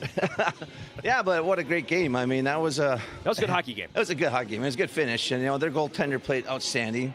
We had, I thought, a great first period, and maybe not the best second period, but give them credit too. They played very well, so it was a good game. Yeah, it was. We talked about it multiple times tonight, how St. John seemed to get better as the game went on. They played a little bit better every single period. Had your guys on your heels at times in the third. Yeah, they did. And again, we battled through it, so I'm proud of our guys for doing that. Kobe was outstanding again. I mean, unbelievable all weekend on the penalty kill especially. And, I mean, there's a lot of guys that did a lot of little things too but don't show up in the score sheet. But, we did enough to win again. Like you said, it's a good streak run. Interesting game. Interesting weekend. Yeah. 2 very different games, 2 different styles. Did it feel like that on the bench as well, where it was like one style of play last night and a different style of play tonight, or not so much? Maybe not style, but the speed of the game. Yeah, and I think we got up early last night and got up a little bit. I mean, late in the period in those games, and so that's a backbreaker. I think you guys talked about that, but.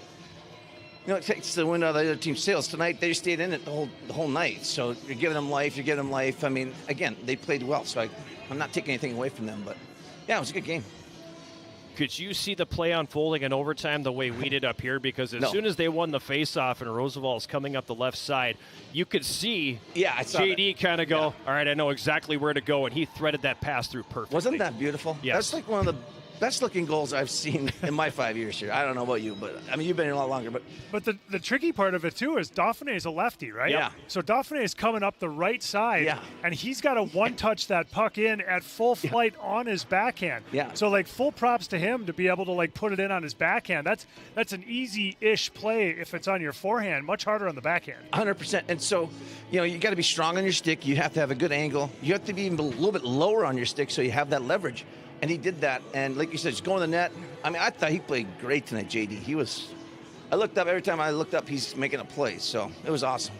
You have to make a split-second decision as that forward, too, because typically you're taught open up. So you can take that shot on your forehand. You have to make that split-second decision. Am I going to open up here? Or am I just going to drive the net and try to redirect that thing? And trust your teammate to put that pass on the money where you don't have to do a whole lot with it. Exactly. Speaking of a good game, Rosie, I mean, again, I can't say enough good things about that kid, leadership-wise, in the locker room, on the ice. Scored a big goal, big assist, obviously. He's been outstanding. He's been outstanding all year long. Just taking a big step. I know you work with the D primarily. Yeah. Talk to me about Matt Danziger, because he's a guy, he doesn't produce a ton of offense. He's a guy that we probably don't talk about very much, which means he's doing a really good job. But lately he seems to be asserting himself a little more offensively, jumping in the rush, taking it to the net a little bit. Is that by design, or is that just him kind of figuring things out? I think it's him figuring things out and getting some confidence. And look at tonight, he was patient with the puck, and especially in the defensive zone. He'd make a move or hold on to it and then come out the other way. He's such a good skater. We talk to him all the time about skating with the puck and using what God gave him. He's got good length. He's a great skater. I love that he's getting up in the play, and he's making plays, I hope he scores one pretty soon. He deserves it. You got the quick turnaround now. You got a Wednesday game here at home against Northland College, and from here on out, they're all conference games. So what does it look like between now and then? Yeah, well, obviously, I think we're still coming off that long road trip. You guys, you tell me how you feel. I don't know how the guys feel. I'm still not 100%. Yeah, it takes a lot, right? So I think it's going to be a little bit, not a tough week as far as we're not going to grind the guys. So it's going to be a quick practice Monday, quick practice Tuesday, Hopefully win another game here on Wednesday, and then we've got a weekend off, so that's kind of nice. So, and it comes in at a good time, too, I think, before you get into that stretch run of conference games, because you do have some guys a little banged up. 100%, yeah. And, even tonight, Jack was supposed to go, but I think you guys probably talked about it, but, I did not. Well. Yeah, Jack was sick. He got sick before the game, so, Colby played outstanding again, but that was kind of fun. It was. We talked about it. You were here. It was 3 years ago when St. John's came to town, and it was one of the best games, I think, of the McKenna era. It ended up being an overtime win. Reed Stark scored the winning goal in that one. And this one lived up to that same thing, that these two teams get together. It's great hockey. It really is. And, that team over there, they really are well coached, if you ask me. They're structured. I mean, they broke the puck out on us better than a lot of teams, I think. And so we tried to combat it in the second period. I don't think, we did a good enough job against that, but went back to our forecheck in the third. So I don't know. It was good. We had so many chances too, and their goaltender was really good, outstanding. Yeah, especially in the first period. Yeah, because we look at the shot chart, and there's all those shots at the top of the goal crease in that opening period. Yeah, Stark had 2 on the first shift. I know, and nothing could get by him. He was really, really good. I know. Look at those first period, unbelievable. Lots of it. Yeah, yeah. We were moving. I thought, we get one, it's going to get to 6. You know, that's what it felt like, and we never got to that one. So. But you had one more than them. That's all that matters. That's all that matters. It was great. All right, buddy. Thanks a lot, Mouse. Appreciate it. Thank you, Garbs. Thanks, Jason. 8 in a row, bud. Drive safe out there. It's a little greasy outside. Yeah. Thank you. That's Yellow Jacket assistant coach Brian Meisner. Comes up after each Yellow Jacket home game to talk a little bit about what he saw out there over the course of the hockey game. And, again, this is 8 consecutive wins for this Yellow Jacket club. They now sit at 12-3-1 on the campaign, Jason, and I don't know if a lot of people saw this. I think you hope there was going to be a big step forward. Mm-hmm.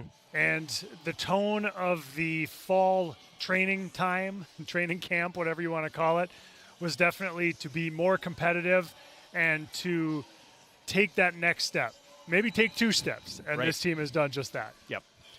So 2-1 overtime victory here for the Yellow Jackets, 12-3-1 overall. Let's jump now into the post-game summary. Scoreless game after the first period, and like we talked about, It was a really good period for the Yellow Jackets. They had some great opportunities, a lot of opportunities in tight, just couldn't get anything home. Yeah, credit to John Howe in goal for St. John's. He was great, especially in that first period. He was a big part of the reason why it was still scoreless after one. Shots favor on the Yellow Jackets, 18-8 in that opening period. Then they were really, really good in the face-off circle, too. That first period was all Yellow Jackets, and you kind of had that feeling of, uh-oh. You know, this is we're dominating here, and we're doing everything right, and we got nothing here. So, there was, I think, at least I felt a little bit of in that. So I don't know if you did or not, but right. I did. Well, not so much after one, but after two, I did, and I made that comment about, here's where it's really a test of patience, because you're bringing it, and you're out shooting them, and you're generating all these chances, and you're not scoring, and that's where you start to press a little bit, and maybe try to do a little too much.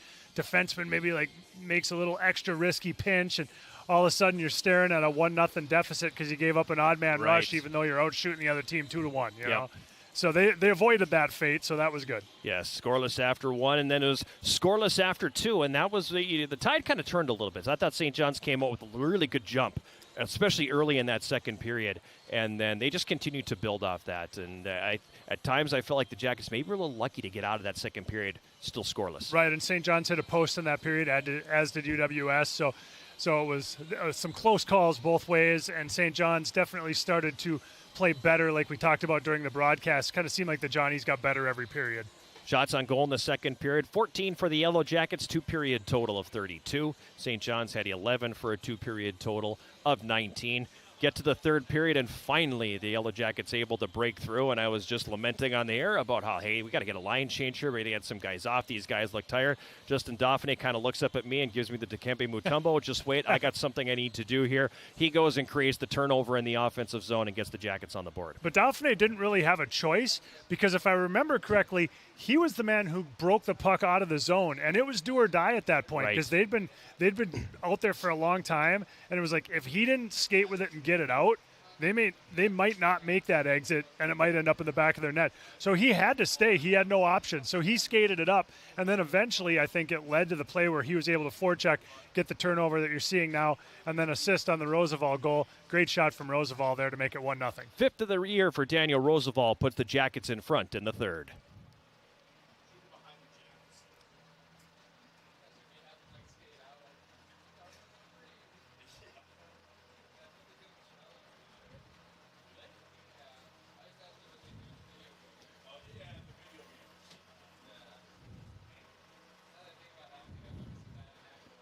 Really great play by Justin Dauphiné, who got the lone assist on Roosevelt's fifth. That was at 5:08 of the third period. And, all right, 1-0. Jackets had some juice after that. They were feeling really good about things. And then there was that extended delay when they had to fix the ice in the Yellow Jacket goal crease, and St. John's came out a different team after that. Yeah, the Johnnies were flying after that, and they were all over UWS for like 90 seconds, and you could just kind of see things starting to go the wrong direction. And it came at 10:37. Jackson Sabo scoring his second of the season from Zach Innebeck, and that ties the game at 1. They're really unfortunate, too, because it wasn't a great goal. Right, it bounced off Daniel Roosevelt. He went out to try to block the shot, and it looked like it hit him up high somewhere. Puck ended up high in the air and kind of floating in ping-pong style. I don't know if Kobe lost it, or I have no idea what happened there. But at any rate, it gets past him and ends up in the back of net, ties the game up at 1. Then the moment of trepidation for everybody, I think, was, a little over 3 minutes left. Colin Pettersson takes a penalty. PK had to step up big, and they did. Yeah, it was huge. Different times throughout the entire weekend. Saw some really great efforts on the penalty kill for UWS, and that was one of those situations. They needed it to keep this game alive. And they were able to kill that one off, and then we go through the end of regulation. Shots in the third period. The Yellow Jackets had 8 for a 3-period total of 40. St. John's had 15 for a 3-period total of 34. We go to the extra session. The 4th time this year the Jackets have gone to OT, and it only took 14 seconds. It was a beautiful play, and everyone goes home happy. Yeah, fantastic goal. Nice rush. Perfect pass. Nice tap in for the finish. Great goal. Great win. Roosevelt the assist, Dauphiné the goal. Jackets win it 2-1.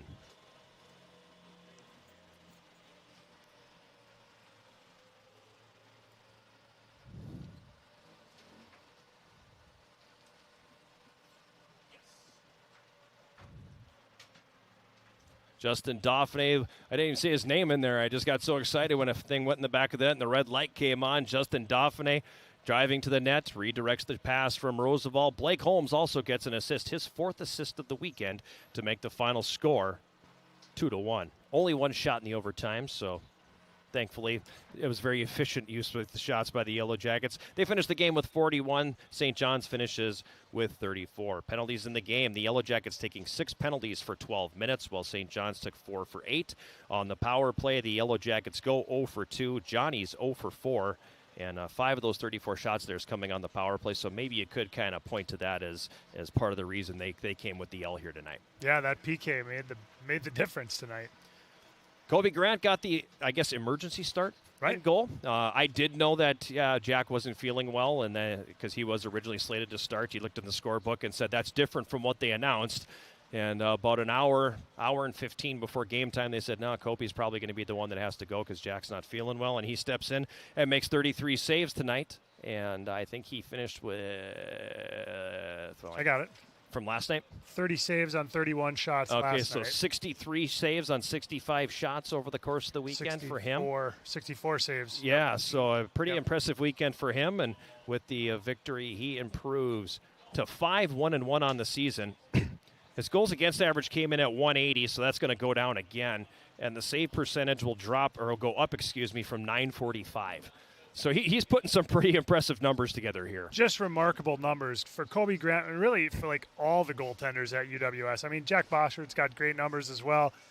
And, I mean, Jan Skorpik's played some great hockey too, so really getting a lot of excellent goaltending. Well, I'm looking at it right now. You look at the highest goals against average is Jack's 1.89. Yeah. That's the highest. The lowest save percentage is Jack's 935. Yeah, just remarkable. So on the year, coming into tonight, the goals against average is 1.72. That's going to go up or go down, obviously. And the save percentage will go up from 94.2%. And it's been a team effort. Yeah. I mean, the goaltenders have been great, but the defensemen have been doing a great job as well. And then the forwards committing to doing the job that needs to be done in the defensive zone. I mean, you don't put up those kind of numbers as a solo effort, and it's a credit to the whole club. St. John's falls to 6-7-0 on the season. John Howe in goal, his record dropping to 4-3. He finishes the game with 39 saves. Yellow Jackets now, their record 12-3-1, as we mentioned. And the biggest noteworthy piece of this, and I know this is one of the things that Coach McKenna has really, really wanted to see happen, his record is at 500 now.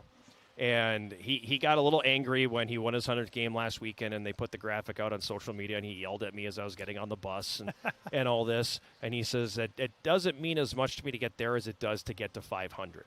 Because after his 3rd season, he was, I think, 27 games under 500. So it took a long time. It's taken a long time for him to build this and a long time to turn that ship around. They don't turn very easy. You work for the Port Authority, Right. So it doesn't turn that easily. But he finally got it to 500, and now here's to hoping he can get above and stay there. Onward and upward. Onward and upward indeed. Final score here tonight, the Yellow Jackets with a 2-1 win over St. John's. We'll take a break, come back, and put this one to bed from West Minn Arena right after this. This is Yellow Jacket Hockey on 91.3 KUWS Superior and Yellow Jacket TV, an affiliate of the WIAC Network.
Final segment of our post-game show here at Westman Arena tonight. The post-game show sponsored by Synovus Energy, and it comes on the heels of a 2-1 overtime victory for the Yellow Jackets tonight over St. John's. That stretches the winning streak to 8. And I should have grabbed this during the break. That, I believe, ties them for the third longest winning streak in program history. Wow. They haven't won 8 in a row since 2008. And it has been a great run. It has been, yes. It definitely has been. It looked a little bleak tonight at certain points. I thought, yeah, this one's got tie written all over. They won 8 in a row between November 1st and November 26th. So 8 games in a lot of games. Yeah, a lot of games in a very, very small stretch there. But 8 wins between November 1st and November 26th of 2008. And then they tied a game, and then they won 5 more before they suffered their second loss in the season. They finished 23-4-3 that year. Wow. But that's the last time that they have won 8 in a row. And sadly, 2008 is starting to be quite a long time ago. Those songs are going to be on the oldies station pretty soon, man. So it ties for the 4th longest winning streak in program history. They won 8 in a row between February 13th and November 12th of 1976. And that was stretched over 2 seasons. So that wasn't all in one season. And that included a national championship in the middle there. And then November 1st through November 26th of 2008. Last time they won 9, you're going all the way back to the national championship year, November 13th to December 11th of 2001. And that will be what they'll be hunting for on Wednesday. That's what they're going to be going for on Wednesday as they play host to Northland and start the stretch run here at Westman Arena. We'll have more on that, however, in a little bit. Quick look at the out-of-town scoreboard. UW Stevens Point victorious tonight. They defeat Augsburg 4-1. UW Stout defeating Concordia 6-3. MSOE completes the sweep at Eau Claire. Wow. 6-3 the final there. So they got outscored 8-3 the Blue Golds did on their home ice this weekend. And then UW River Falls edging St. Scholastica 5-4. So aside from the Eau Claire result, a good weekend overall for teams in the WIAC. Did not start out that way yesterday, early last night, but ended that way. As the games went on, though, things kind of, the balance was restored to the universe. Yellow Jacket men's basketball defeating Bethany Lutheran 84-80 today. Reed Johnson leading the charge there with 30 points, 63 points in 2 contests for him this week, helping the Jackets snap a lengthy losing streak and go 2-0 in conference play. And then the Yellow Jacket women edging Bethany Lutheran 64-63. Elise Bessinen leading the way there with 23 points. The last 2 coming on a layup with 2 seconds left to put the Yellow Jackets in front for good. And that is your out-of-town scoreboard. UMD across the bridge, obviously victorious 5-2 tonight over St. Cloud State. Post-game show 3 stars. 3rd star tonight is the same person who earned the 3rd star last night. That would be UWS sophomore goalie Kobe Grant. 33 saves on 34 shots tonight in something of an emergency start, an unexpected start anyway. So really solid goaltending for the Jackets all weekend. I mean, we already touched on it just a couple minutes ago, but earned his keep tonight. So Grant, the number 3 star, probably going to be the nominee for Athlete of the Week, I would imagine, too. Hard not to with those numbers. Right on, yes. Number 2 star tonight is UWS sophomore forward Daniel Roosevelt. 1 goal, 1 assist, and, of course, the assist coming on the game-winning goal in overtime. Played a great game tonight, also had some penalty kill shifts. He does a lot for this team. And, technically scored for St. John's, too. He figured in every goal today. Completing the sweep of sophomores on the 3-star show tonight. 1st star is UWS sophomore center Justin Dauphiné. Goal and an assist, so 2-point night for him as well. Scoring the game-winning goal. We talked about it. Such a good touch on that goal, being a lefty on the right-hand side, having to put that puck home on the backhand. Just a really nice play at a really big moment, and he had a good game all around and sent everybody home happy. Yeah. Absolutely, he did. He had a really, really solid game tonight. Most talked about it when he came up to how good JD was. And honorable mention to John Howe. Yeah. He was tremendous tonight. Right, and if I wasn't such a homer, he certainly would have been one No, of the absolutely. That's our judgment. We get to be homers if we want to, and in this case we will be. But I'll give him the HM there because he might have been the best player in the game tonight. Yeah, he was great. So number 3 star Kobe Grant, number 2 Daniel Roosevelt, and the number 1 star tonight for the Yellow Jackets is Justin Dauphiné. Yellow Jackets in the midst of a 5-game homestand here. They're 2-0 to start it, and they'll be back at home Wednesday night here at West Minn Arena as they all conference play from here on out. Now there's 9 games to go here in this season, and all 9 of them are in WIAC play. It starts with the Lumberjacks of Northland College coming to town on Wednesday, 7:05 face-off here at West Minn Arena, 6:30 pregame show right here on 91.3 KUWS and Yellow Jacket TV. Your presence will be here? I'll be here. Excellent. I like it when we have a 2-man crew. We got to get that 9th win in a row. 9th win in a row. That would put us up to number 3 in program history in consecutive wins. And I mean, when I started researching that here last night, I was like, wow, that's for a program that's had the success that this one has, it's surprising how few times they've had extended win streaks. So I thought that was really, really an interesting thing to go back that far. I think it could be a challenge in college hockey in particular because of the long layoff between games. Sure.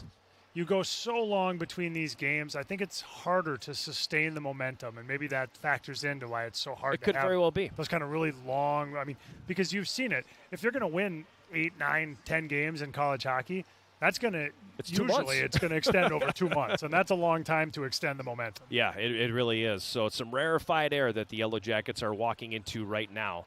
And they'll be going for number 9 on Wednesday here at West Minn Arena. Harrison Law was our engineer on site for Yellow Jacket TV. Chris Allen was my engineer back in the studio at KUWS. For Harrison, for Chris, for Jason Roan, this is John Garver saying so long from West Minn Arena. Final score here again tonight. The Yellow Jackets win their 8th consecutive game with a 2-1 overtime victory over St. John's. Thank you for joining us here on this Saturday evening, and we look forward to having you again on Wednesday when the Jackets take on Northland. Good night from Superior, Wisconsin.